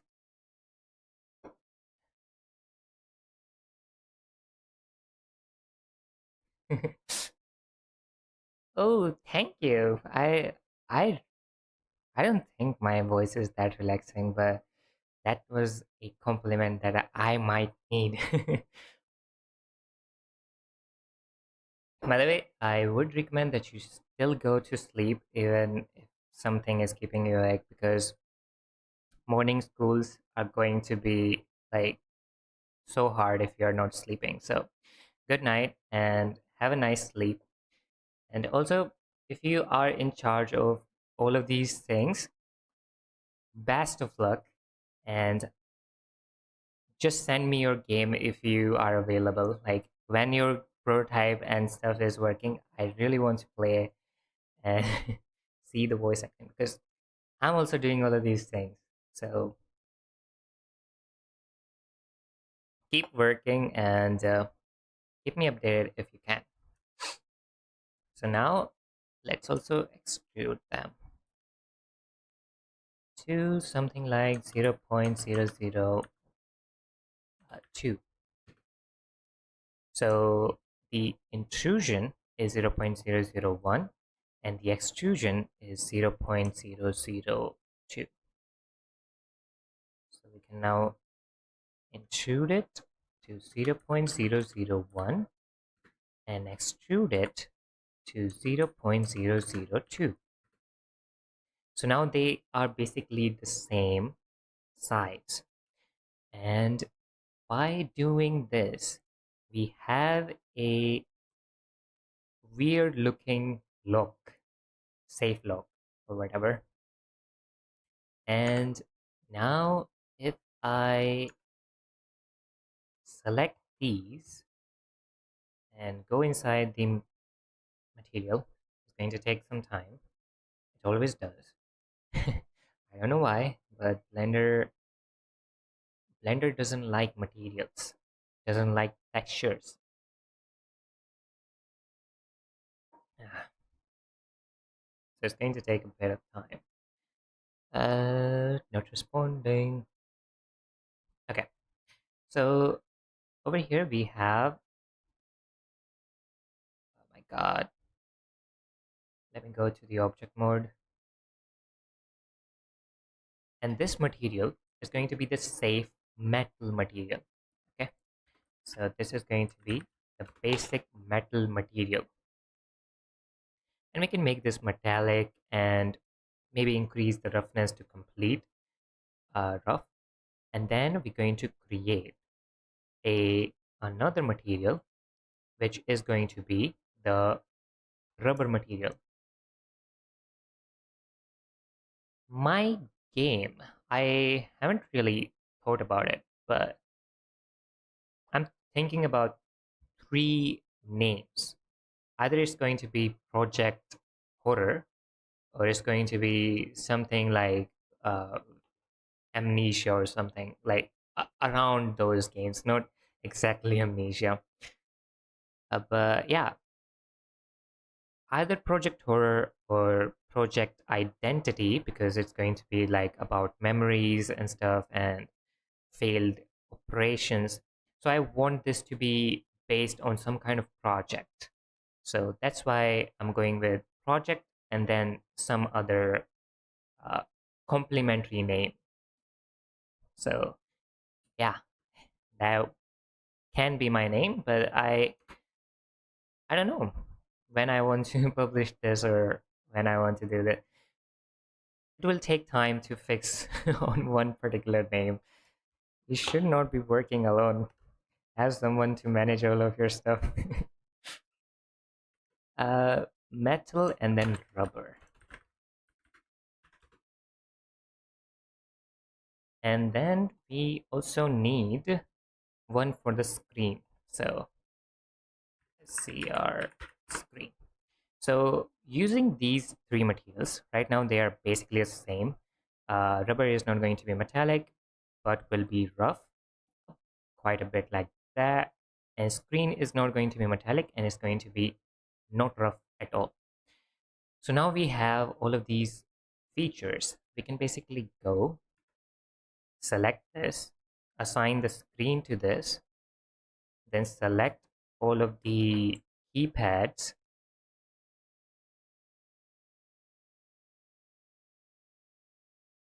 like that,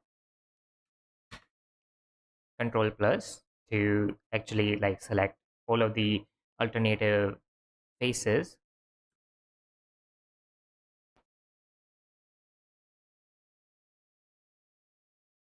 and then we're going to set rubber. Ours is going to be called Lost Files. Well, that's a good game name. Lost Files.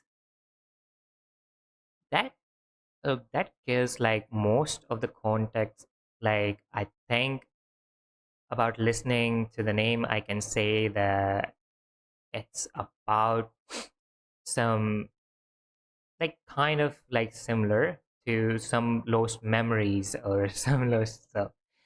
It's also kind of a joke name because our 3D modeler lost one of the minds of the some character.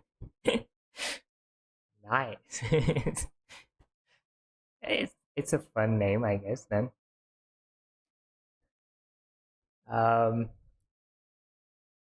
yeah, it gives like, but it also gives so much context. If you're making a game about something lost, it gives like a lot of conclusion just by the name. But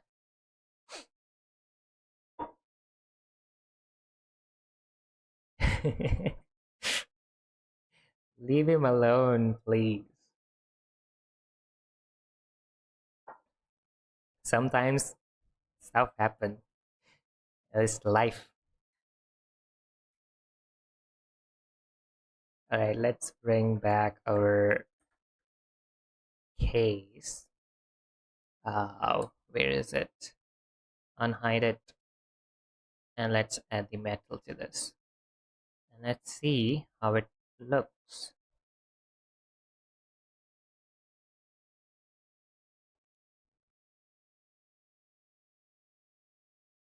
By the way, I'm not doing, but if you are making a game, please make sure to save your files in some like cloud basis. So if even if the system that you're working on dies out, if the files are not, I'm not doing it for some reason. um, let's move it a bit inside. GX. Yeah. Okay. let's add a light so that we can see everything. Light, light, light, light, light, point light.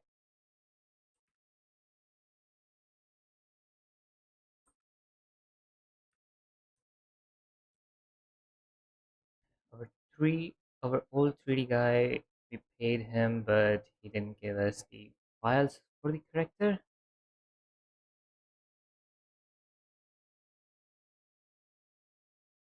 What? How? He didn't give you the files of the character, but you paid him to make the character? That's that's just scamming, man. Uh, uh, uh,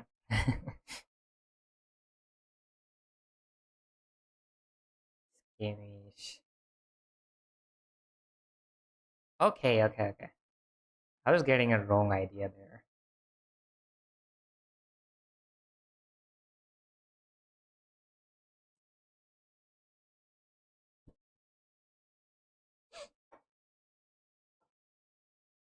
Still, it is paid.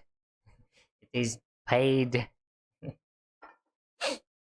Everyone, your family money is your responsibility as well.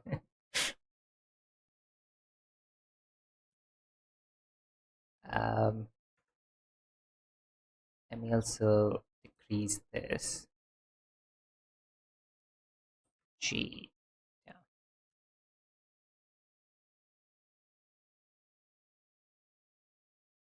Okay.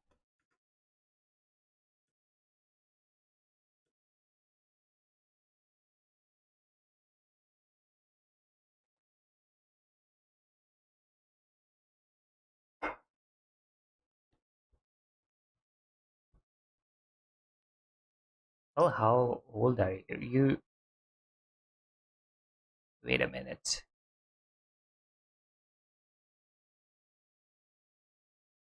Yeah, you're not old enough. Let her have the control. By the way, um, if you are like doing that, huh?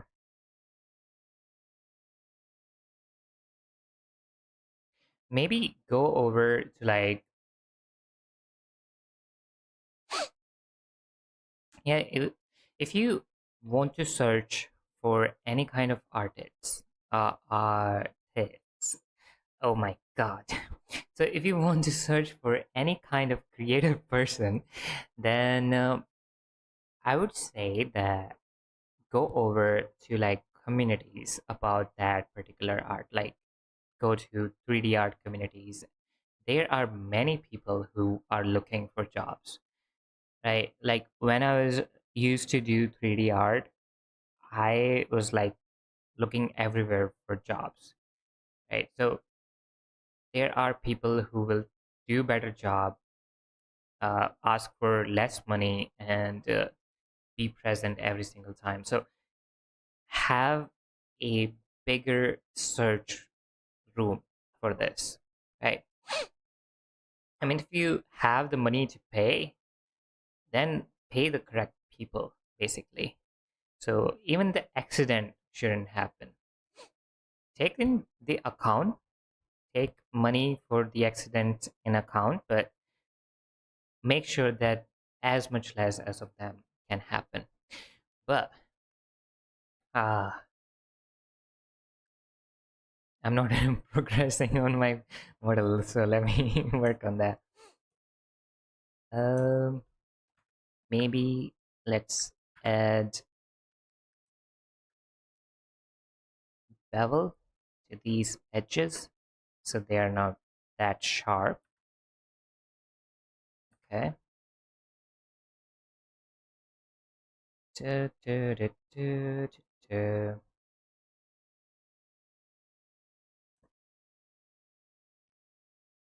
Right. So I think this much is proper. We can move on to sending this to the Unreal Engine and then working inside there with more code. All right, where is it?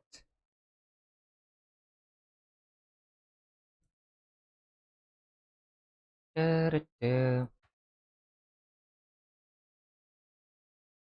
Export FBX or files. Da-da-da-da-da-da.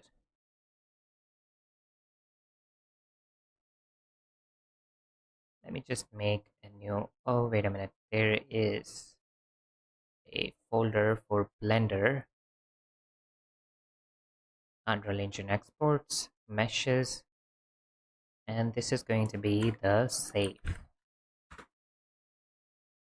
Mesh, selected objects, and apply transformation.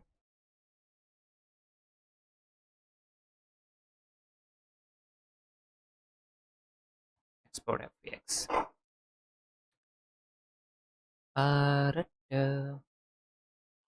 Let's save it as well.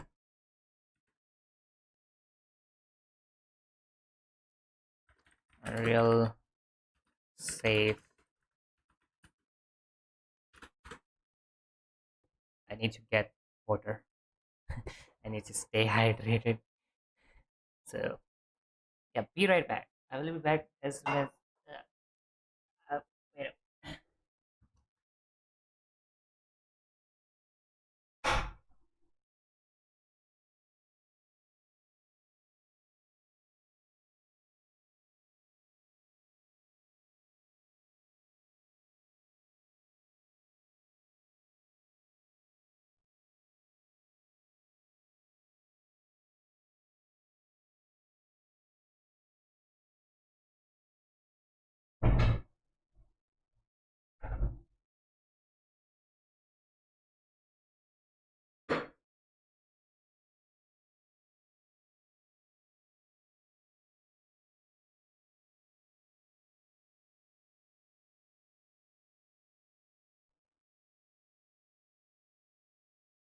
All right, I'm back with my water. I might die sipping it. Okay.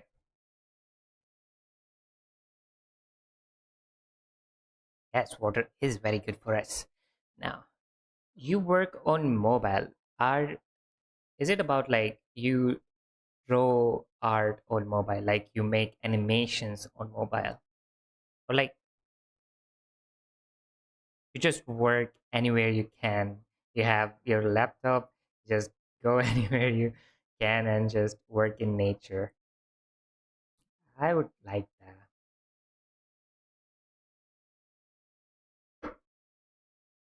Da, da. One asset editor, yes. Yes. Oh my god.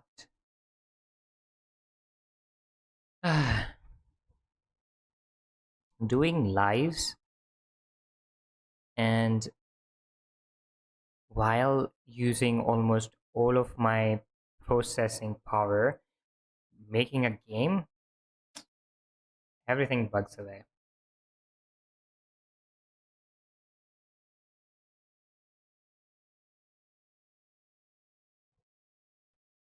You work on your phone.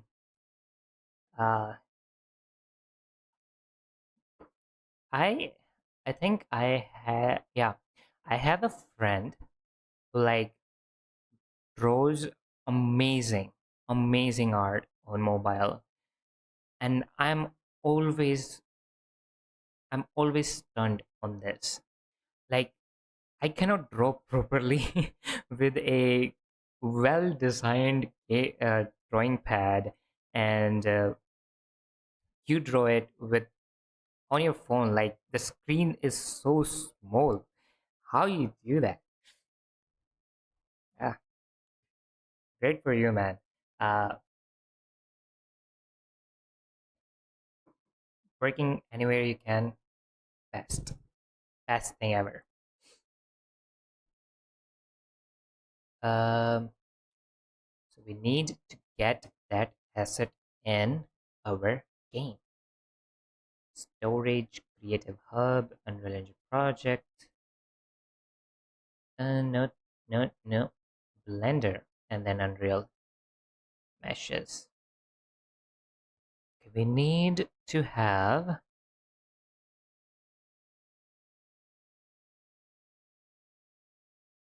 Okay, new folder.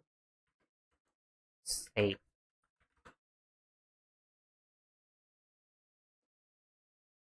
Do, do, do, do, do, do. Save. So everything else should be same, but what about the materials? Import material, local import as material. Nice, everything is working.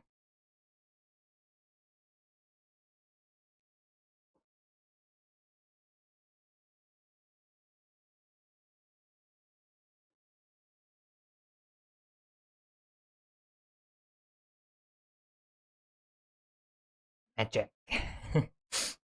It is pure magic.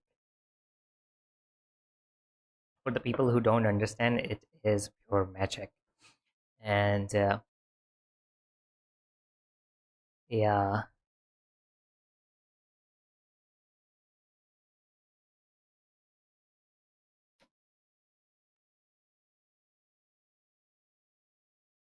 ah.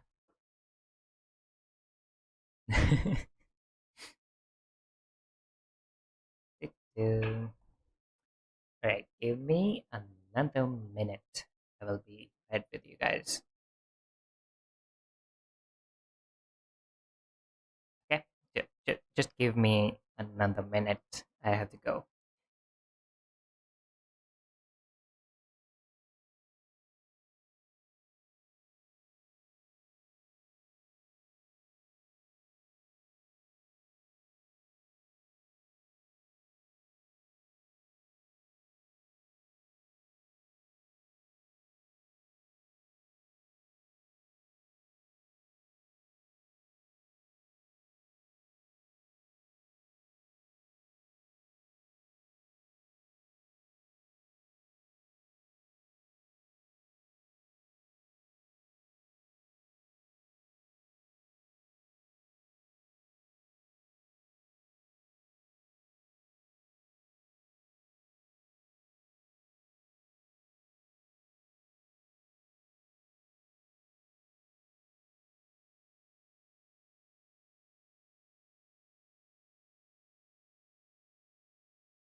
All right, I'm back. Mostly I use IPS Paint. Yeah, I remember working with IPS Paint. I just remember it by the biggest brush custom brush collection I have ever seen in a like vanilla version of an app. Like it has so many custom brushes. Ah, I cannot have that many custom brushes even if I have want to, because my head would be like, why do you need them? You just work with three brushes mainly, and then uh, I just remember it like that. The best app for custom brushes. And also I think it have like a feature where you can replay how you draw it, right? And I think you can export that video. Basically, I think what can happen is that let's say that I draw a tree, and then we'll show the step on how I drew that tree, and we can export that video, and I think we can make like send it to someone else, maybe post it on YouTube, and call it speed painting. Well, it's nice that you got your favorite uh, app, because I for sure don't have a favorite app for drawing. Photoshop costs more, and other ones are just not that beautiful.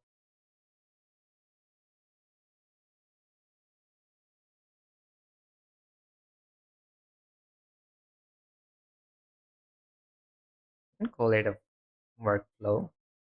I mean, it's going to take more time if you are exporting every single frame. Uh, uh,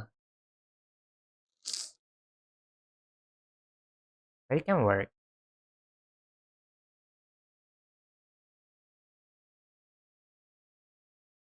6 hour long speed paint.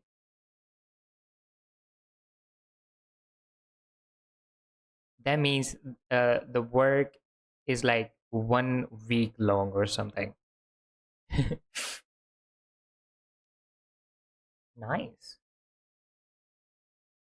nice, nice. I have like, I would say 10 seconds of speed paint in IBS. I think I made one video where I just created like a grassland, and it took like 10 seconds for it to compile into a video.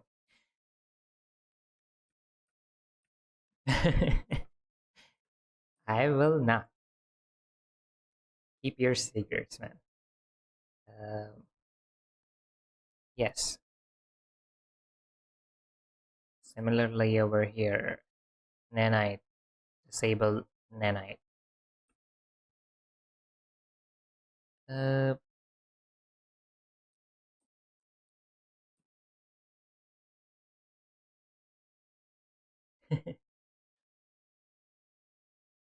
I mean, there are some times when we just don't know how much time we have spent on like a project.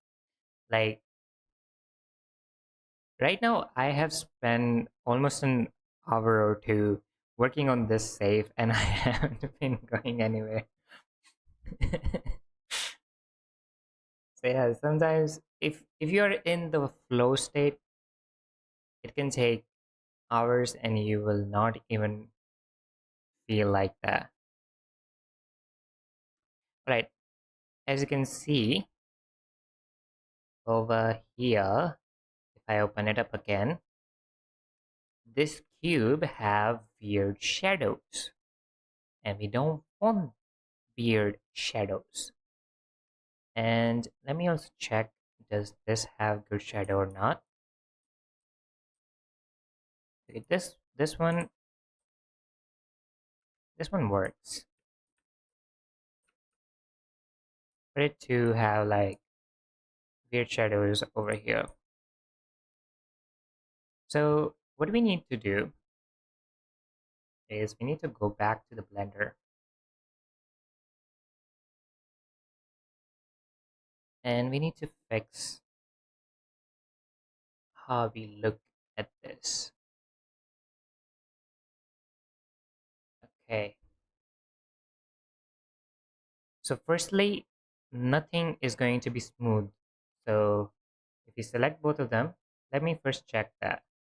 Export FBX, but this time uh, in the geometry, we're not going to smooth anything.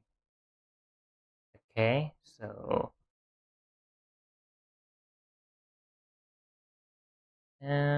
yeah, smooth face, uh, mesh,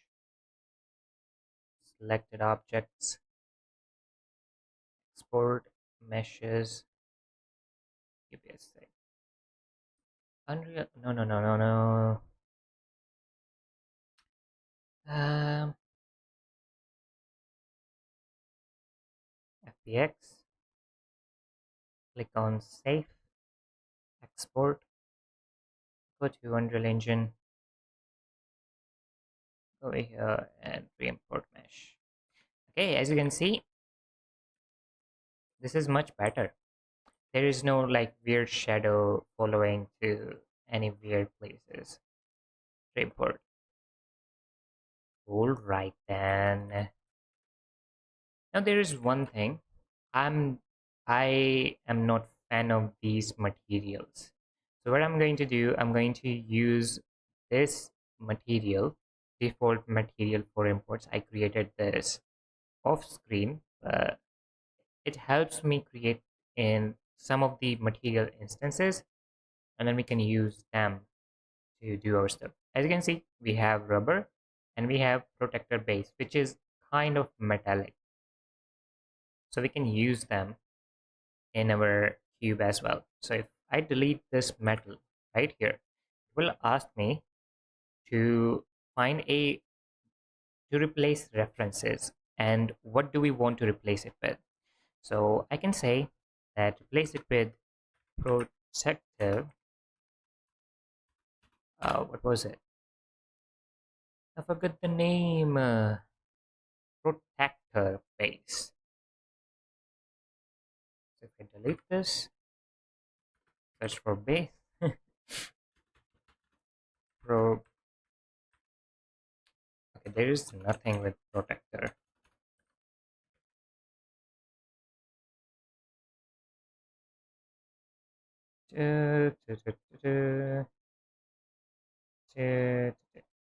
Oh, I think. Oh yeah, yeah. This is a material, and those are material instances. That's why it's not working. So we just might need to just force delete this. And similarly with the rubber. Screen is going to stay because we're going to do something different with the screen. So now I'm going to select the protective base, go over the cube, add that here. Da, da, da. Similarly over here, protective base and rubber. All right. Now, there's one thing. Just like the log pad, we don't really know which number is which. Right? And there, there is there's 15.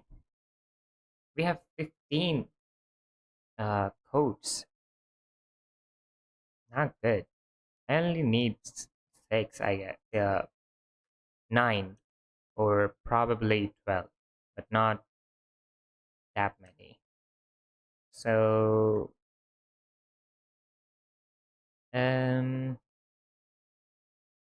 we might just like select these.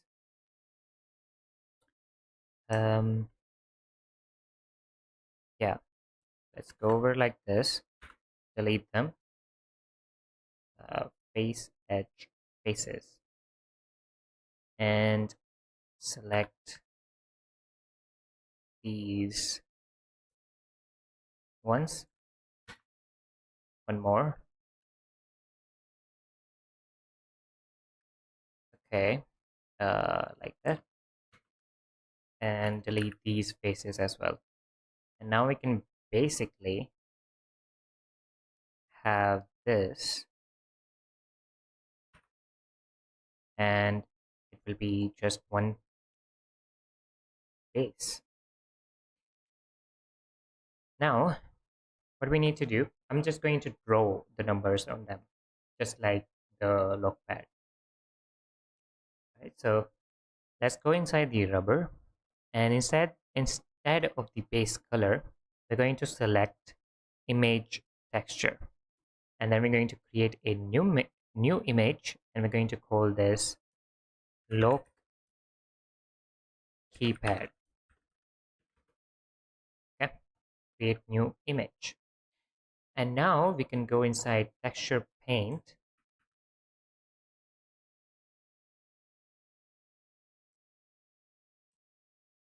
and now what we can do is basically paint with white, and we can have a texture on the rubber using this texture paint or whatever. Okay, so how are we going to do it? Decrease the size, go to X, and this is going to be fun. Maybe increase it a bit. 1, 2, 3, or maybe let's increase the UV of these keypads. So I'm going to select these faces, increase, oh my god,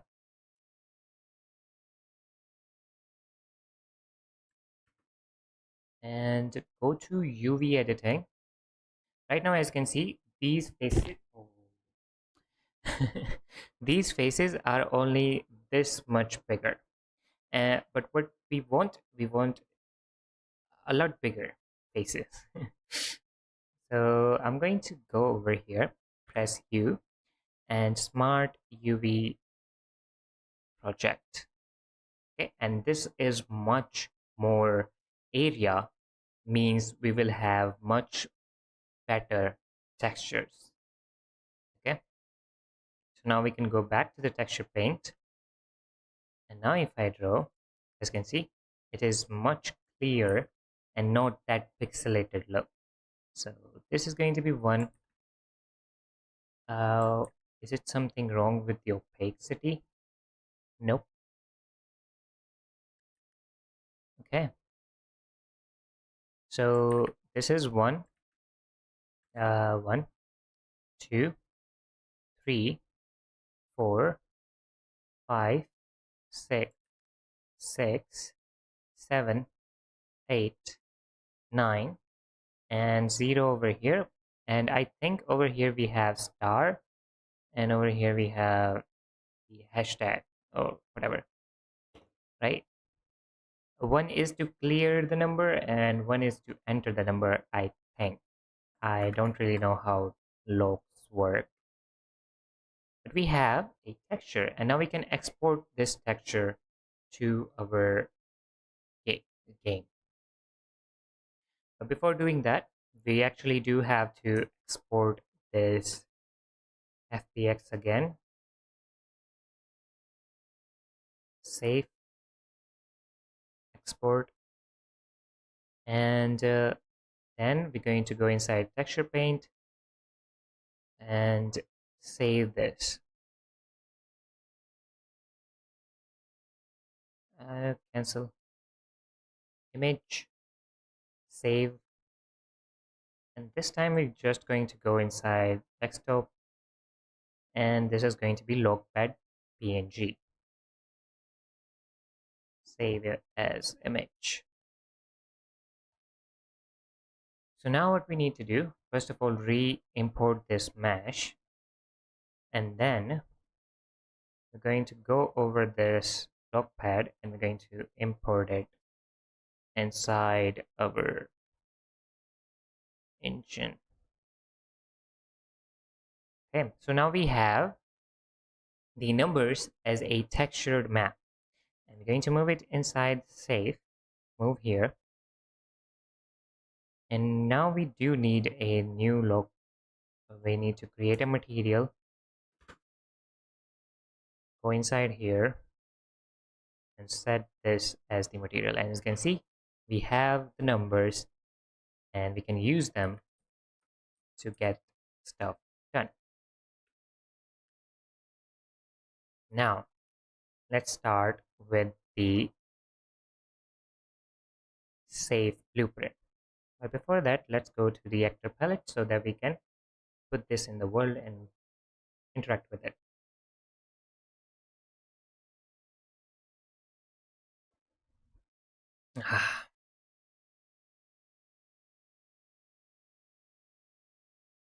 Right. So now we need to go inside project files. No, not exactly. Yeah.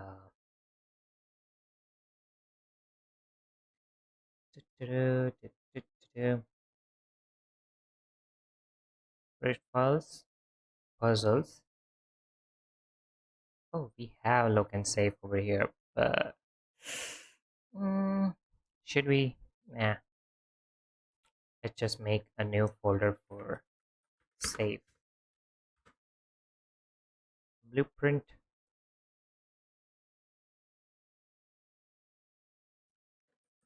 save, uh, character. We, no, not the character, but pawn. We're going to create a pawn class. And every time we interact with this pawn class, we'll basically possess this, work with it, and unpossess it when we escape, or let's say when we are successfully open, when we have successfully opened the game. Okay, so right now, if we go inside puzzles and save, we can call it just simple save. And now we're going to import all of the assets. So firstly, the cube, and then the cube cape. Let me rename this to door, and this one to save. Oh my god, but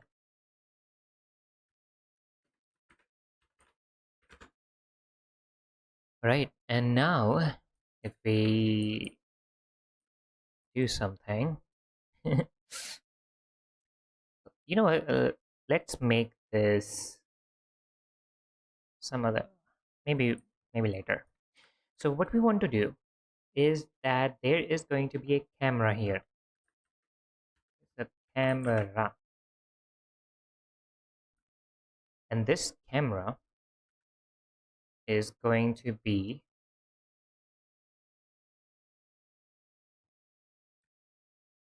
like right here. It's going to show us the keypad. Okay, and this is also interactable, which is going to be placed on door, and then over here.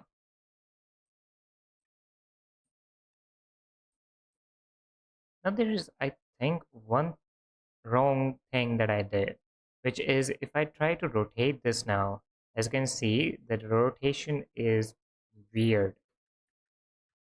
So what we need to do to fix this is two things. We can actually fix this inside our Unreal Engine by going inside modeling, and we can we can bring this over here, and while this is selected, we can select a basically the center of this, if I manage to find it, which I don't think I will. Miscellaneous, yeah, pivot actor. So right now, as you can see, that the pivot actor is somewhere over there, but we can move it to position itself right under our gate junction. Yeah, something like that. So now it should rotate like this. And we're also going to test it out by going back to the blueprint, report, and it doesn't fix it over here. So we need to do this inside Blender. All right. And it is really easy. What we have to do is set this location to be 0.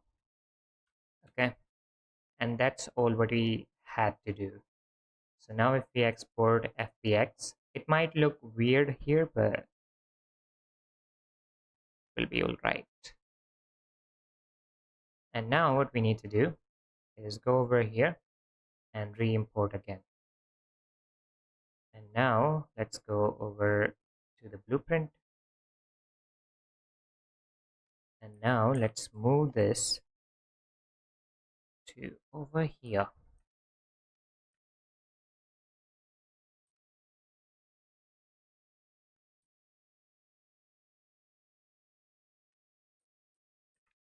Something like that.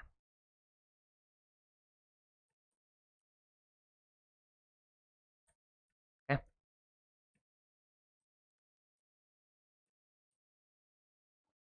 So now what is going to happen is that we can actually open this up and close it by using just the rotation. We don't have to worry about location anymore. Okay. So now what we need to do is set up a way for us to work with this keypad. Okay. And the way to do it is to firstly possess this thing.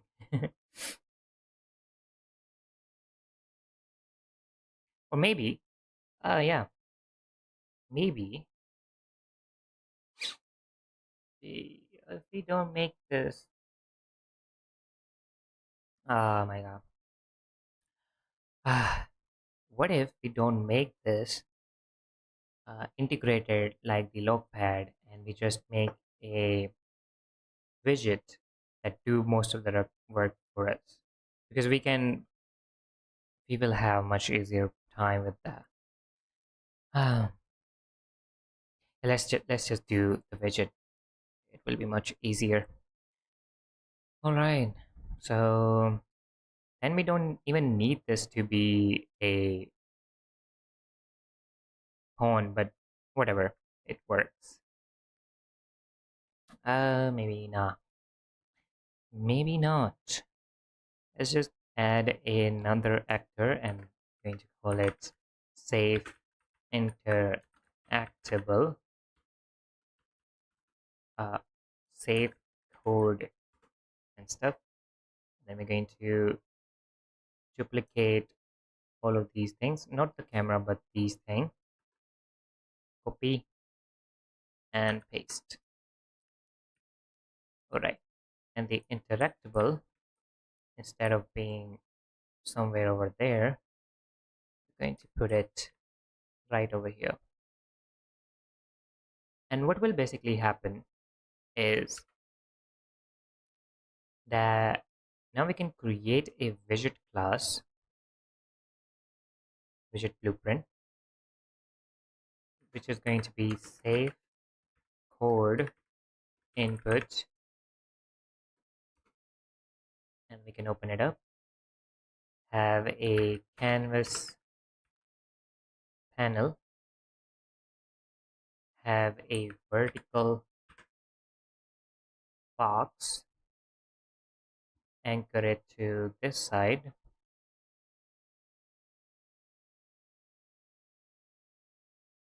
and now inside here we're going to have a horizontal box. Okay, and everything will be filled. So now what we need to do, this is going to be the screen. Okay, and duplicate this, and this is going to be key lane 1, then key lane 2, and then key lane 3. Okay, and so this is going to be the screen, and these are going to be 1 2 3 4 5 6 7 7 8 9, right? But we also need 0. We also need 0. So maybe 1 2 3 4 5 6 7 8 and 9 and 0. Yeah, 1 2 3 4 5 6 7 8 9 0 and clear. Okay, got it. Maybe let's just add another lane. Four. Okay, so now what we need to do is in lane 1 we're going to add image. I think yeah, in lane 1 we're going to add image which will fill it completely. Not lane 1, the screen. Okay, so this is basically be going, this is basically be this basically will be our screen, and we can change the tint to something like that, and then we're going to have buttons and text. So button and text over in these. Okay, we're going to duplicate them, and then we're going to make them fill for all three of them.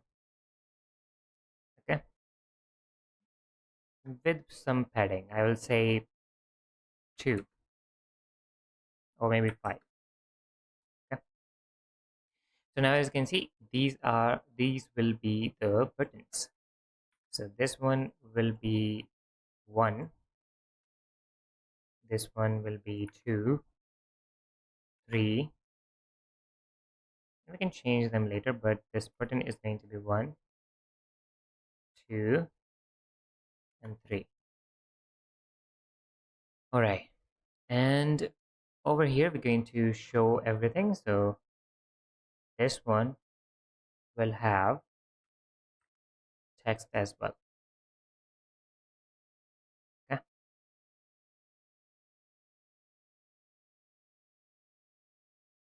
text block.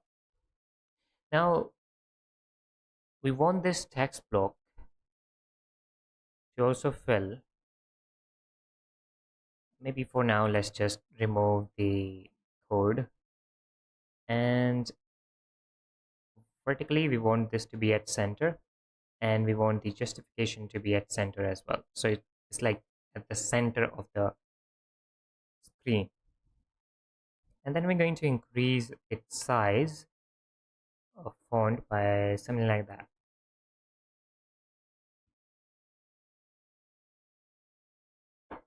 And by default it's going to say 000 and is a variable input code. All right, now let's go over to these ones. So we're basically going to duplicate all of this, copy, paste, paste and paste.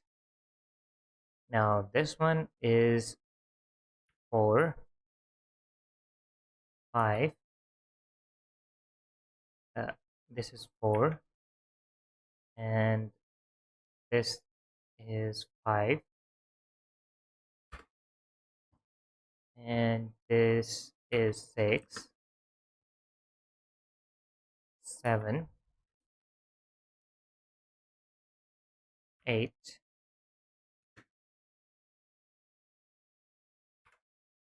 9. Oh yeah, wait a minute, this is 9, right? This one is 9, and this one is going to be 0. Okay, this one is going to be clear 1,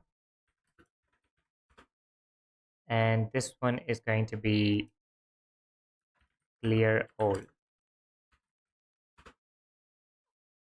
Okay, so this one will be to, maybe let's just have clear all, and this one is going to be enter. So clear all, clear and enter.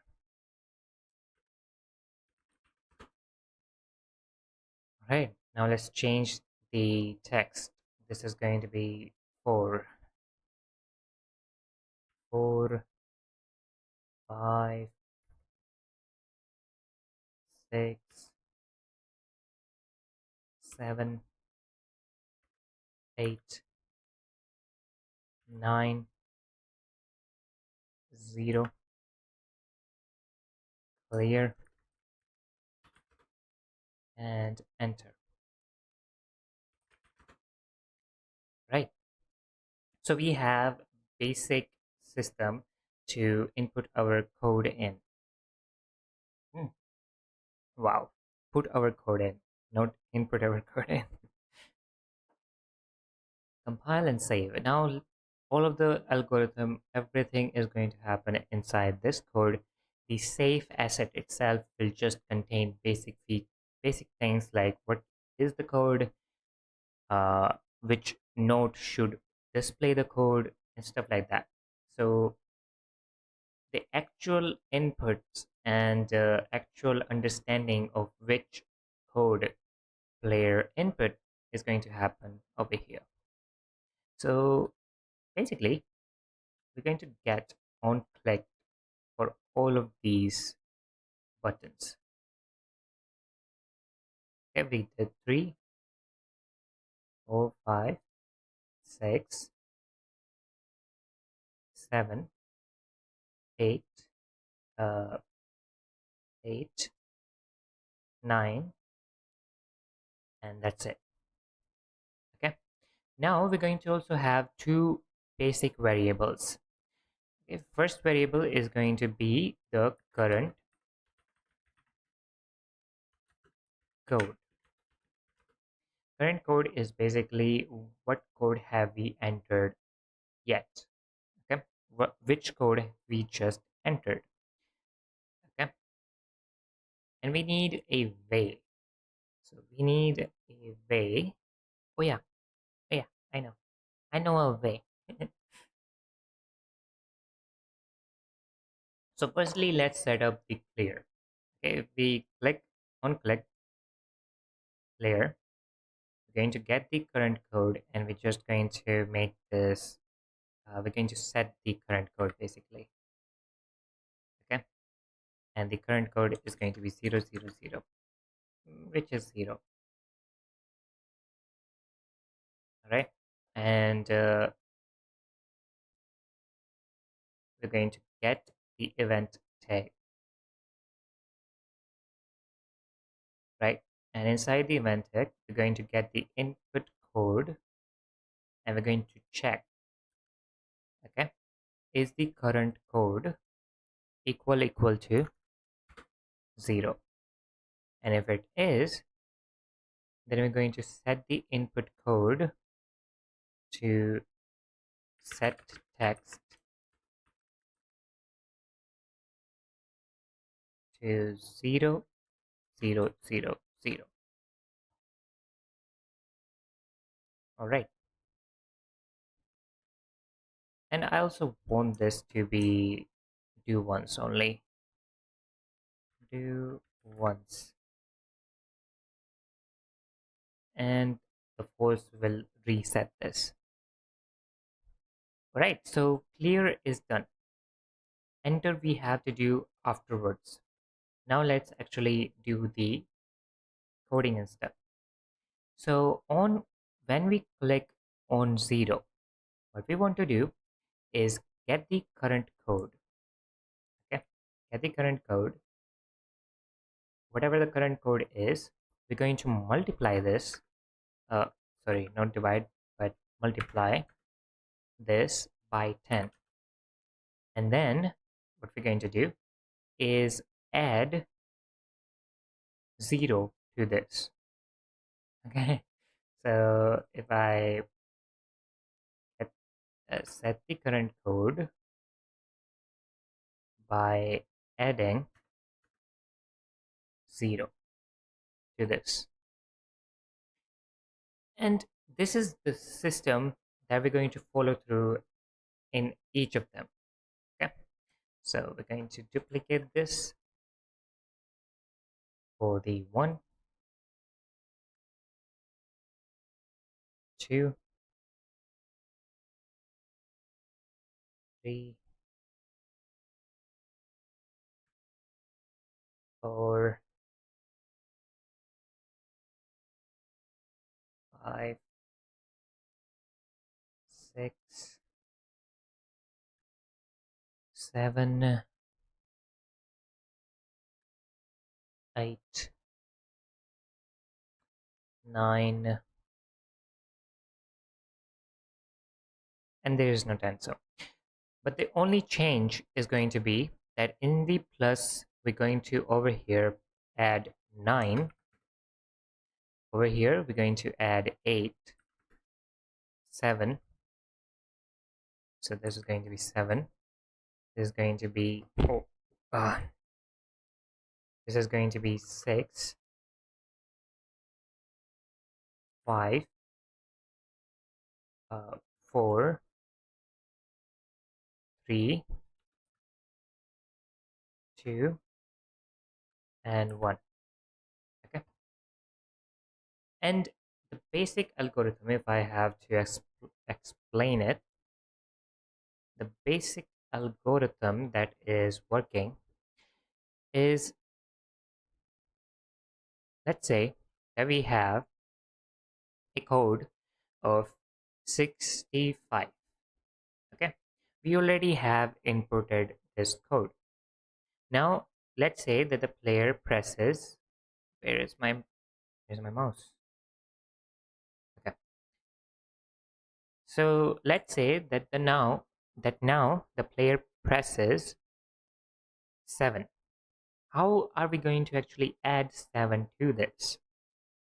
So the best way is to make this 650. Okay, and then add 7 to this, which will make it 657.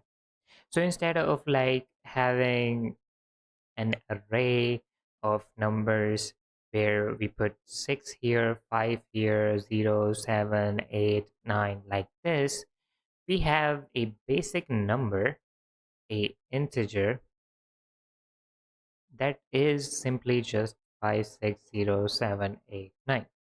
Now, is it weird with 0? Because what we are basically doing, let's say that the code is 650 and we again inputted 0. What is going to happen is that it's going to multiply it by 10, which will make it 6500. But we are adding 0. That means we just inputted another 0, which is kind of cool, right? But let's say that we have a code 0. Now this is the bug. This is the bug that we need to fix, or maybe we need to be aware of. Because if we put 0 and the player inputted 0, it's not going to do this. It will just basically be 0, right?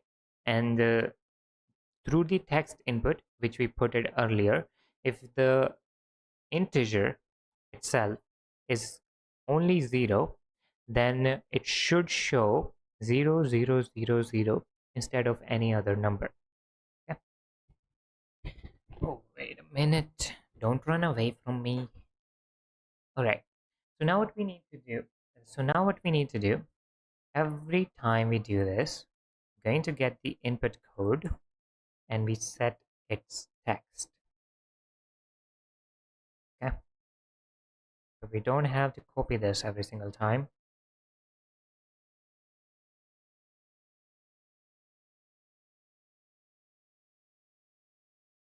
We just have to connect everything.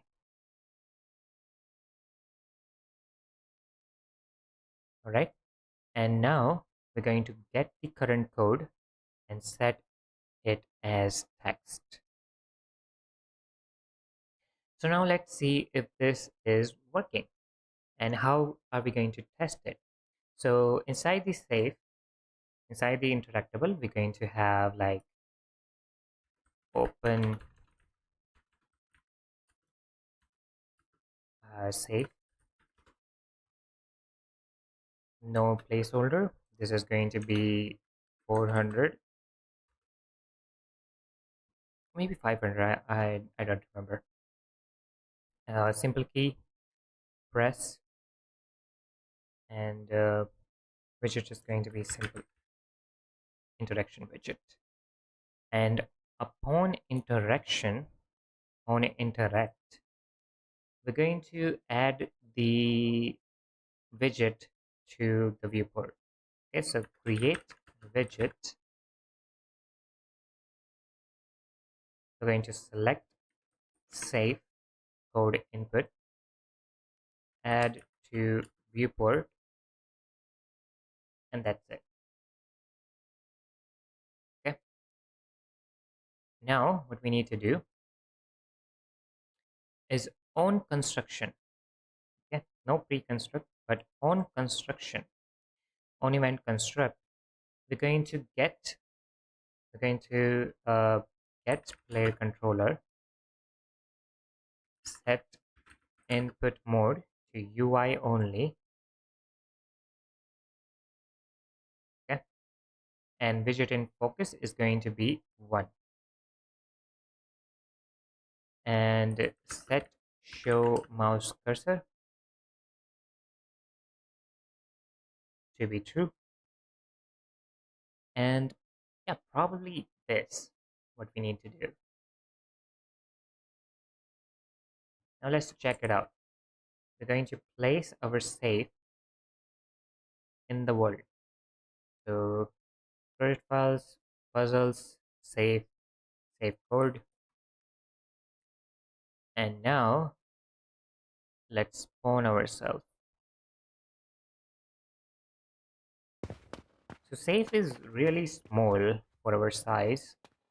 Don't worry about that. That's just rendering shader property happening behind the scene. Yeah, this is the world that actually gets loaded in every time we do shader compiling. Okay, so as you can see over here, we have the interaction system ready, and we can click on open save. And over here, we have the menu. We can press 1, and as you can see, it says 1, 2, 3, 4, 5, 6, 7, 8, and whatever you press, it will take that input. And we can press clear to send everything back to 0. So the keypad is working, right? It is cleaner, it is much better, it's not snapping camera to anything else. Nice. But it's still not like what we want it to be. Right? We cannot still enter the code basically. So what can we do is, let's go inside the save code. Okay, so this is this blueprint over here, and this blueprint will have a code to unlock. Okay, it will have this code which is type integer, and code to unlock, let's say, is 556875. Okay, and we want this code to be similar to whatever the code that we are entering over there, right? So what do we want to do? uh, let's go back to the widget blueprint, and over here, upon entering, okay, so let's click on enter. On click, going to create a event dispatcher, and this is going to be entering code, entering code. Okay, and we're going to call this entering code over here. But before we call, I also need a parameter, which parameter is going to be the integer. Okay, and inputted code. So now we're going to call this and add our current code to this. Okay, I mean, pretty safe, right? uh, this will send us the current code, and over here we can drag from here, and we can call for assign on entering code, right? And then we're going to check, is this code equal to the code we have? And if it is, then it will basically get this and remove from parent,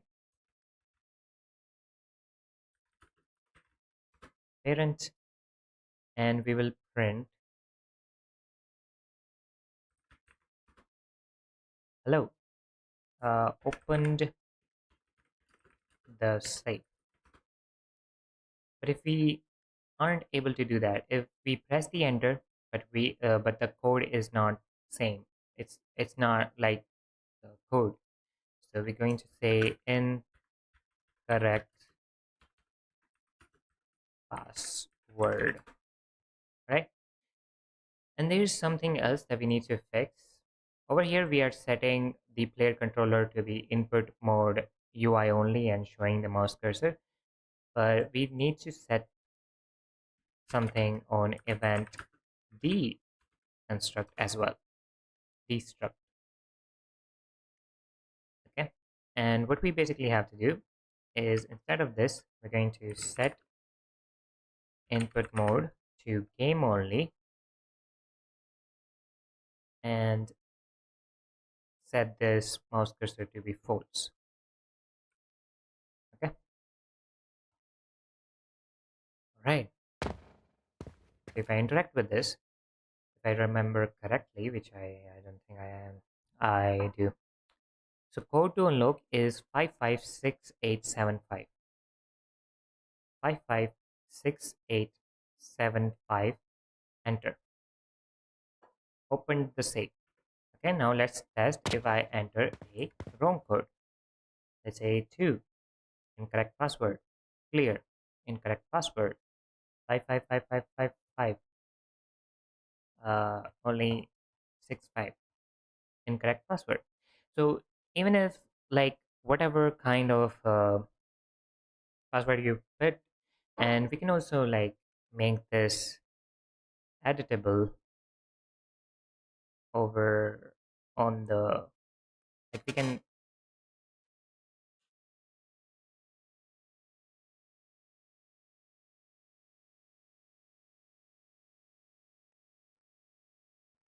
so what we can do, we can enable this I button over here, which will allow us to be able to edit the code of this safe right over here.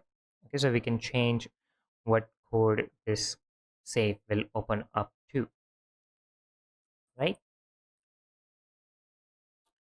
1 2 3 4 5 6 7 8 9. I mean, it's working somewhat. I will not call this the best possible safe opening yet, but it works.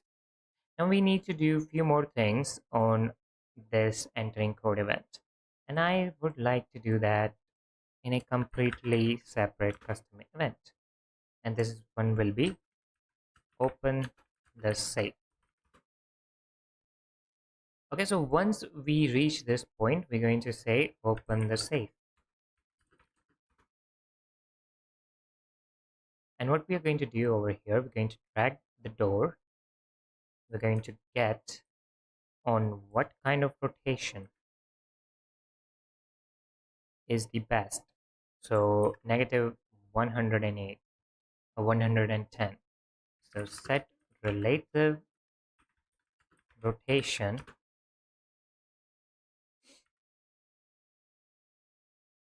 Okay. X is 0, Y is 0, Z is going to be 1, 1, see 10, but in negative, right? Yeah. So now that is the location of this door. It will snap for now, and I think 556755.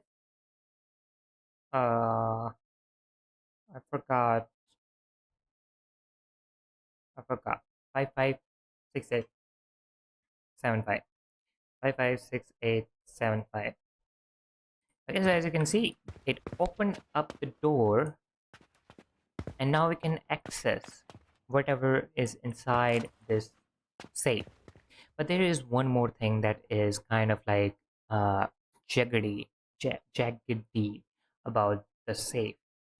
Right now, if we uh let me show you inside the asset itself. So this cube, if we go to the player collision, is a basic collision. Doesn't really happen here. But that means that the interaction widget in itself will not be able to see whatever is inside this safe. So what we need to do for this is either uh, go over to custom and ignore visibility, which will be able to allow us to move forward. But that also means that it will allow us to interact with the safe contents before the safe is even opened up. So we need to change this visibility when we are doing this. Okay, so we're going to get the safe, and we're going to get set collision response to a channel, and we're going to get visibility, and we're going to ignore it. Okay, so now what is going to happen? So let's say that we take out a world actor, probably a battery where, yeah, pickable, master pickable. Okay, so we have these two batteries, and I will show you that this battery will be visible to us while this battery exists inside the safe. So now, as you can see, we aren't able to do that.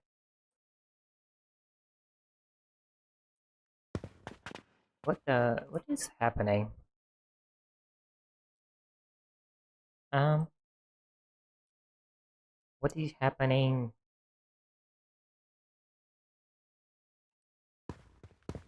So that one is appearing, but this one is not. Maybe if I use this.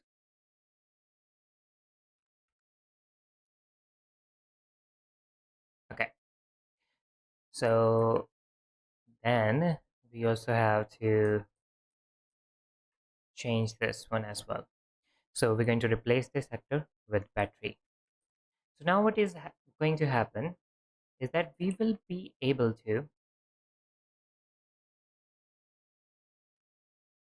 okay, so we will be able to interact with this battery, but we will not be able to even see the other battery. But if we open up the safe 556875, then we can interact with the battery and collect it. So this is how the safe is going to work. It's going to protect the interactables from being interacted with before we open up the safe. And once we have opened up the safe, then the interactable are accessible by the corrector. Too many big words, but yeah. So the safe is working. We are able to do the code. Let me just do a little bit of polishing of the widget, and then I will call it a day because I think I've been streaming for like, oh, it's 3 hours now. Okay, so yeah, I will polish it and then we will call it a day. Let me just like add a blur effect. I think, yeah, canvas panel, blur, background blur, anchor will be all of them, 0 0 0 0, and blur strength is going to be 50. and it's not going to be over here. It's going to be over here. Compile, save, and let's open this up. So 55687 5. We can clear it. We can add 55555 or whatever. Right now there is no limit to how much we can write, so let's also fix that. Okay, that also gives player a bit of idea on how much big code do we have to enter, right? So what we need to check, how can we check if the current code is bigger than certain number? And we can check that by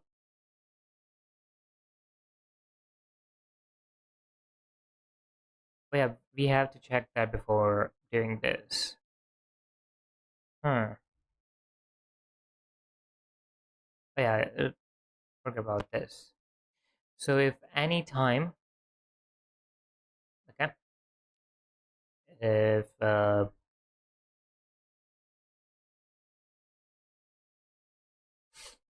what do we do? Well, we can just divide it by 10 and it will work, I think. We will see. Okay, so we're going to check branch. We're going to check, is this greater than, is the current code greater than, and now let's add 1, and then how much, like how many numbers that you want. I would say I want 8 of them. So 1, 2, 3, 4, 5, 6, 7, 8. Make sure that they are 8. And if the current code is bigger than this, after we have inputted, then we basically going to be dividing it. Okay, we're going to set the current code by dividing it by 10 by itself. Okay, and then we're going to set the text. True or false, we're going to set it either way. All right, look, so what is going to happen is if we try to open the save, and let's say that this is 6, 6, 6, 6, 6, and then one more 6. Oh yeah, we can go up to 8. And after this, it's not really going to take in any kind of input, because bigger than this is false statement. Now, there can be some errors like this one, setup input game only, and some runtime errors. And they, if you see the same errors, they can be fixed by going over here and making sure that this is valid. Is valid. Is valid. This question mark one, and only run this if this is valid. Right. So now what we need to do is how big of the number was it? Yeah, it was just 6 number. I think 6 number is pretty good choice. So we're going to go inside here, back again, and we're going to delete 2 of the zeros. So now we can only enter a code 6 6-digit long. So now if I press 99999, I cannot enter any more code at all. Pretty good. We enter, this is incorrect password, 556875, enter. It opens up. Now, I also want to check another thing. It's going to still work, like 556875. It's going to say open the safe. But what we actually want to figure out is, what if I say 6875 and then type a bunch of stuff and then enter. Okay, it works. Okay, it was just a bug check. If maybe there is some kind of bug, we are clear now. Right, so polishing is done. Most of the bugs are have been fixed. We created a safe and I created a game. And I think this is it for today's live. And now I will go and eat something.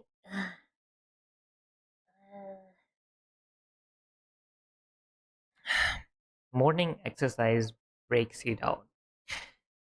Never do that. Maybe exercise at evening, I guess. I don't know. That was it. I maybe add this save into the patch one as well because it seems nice. More stuff that you can open up. So yeah, maybe before I start oh my god.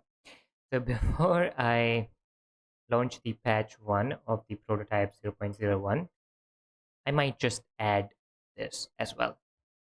Right? Safe, done. Now I will leave you guys on some music, and then after some time the stream will end.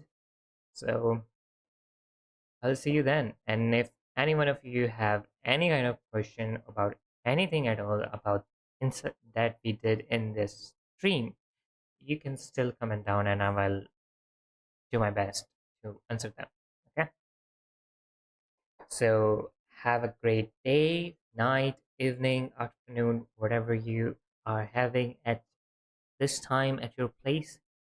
And happy developing. See you in the next live. Bye bye.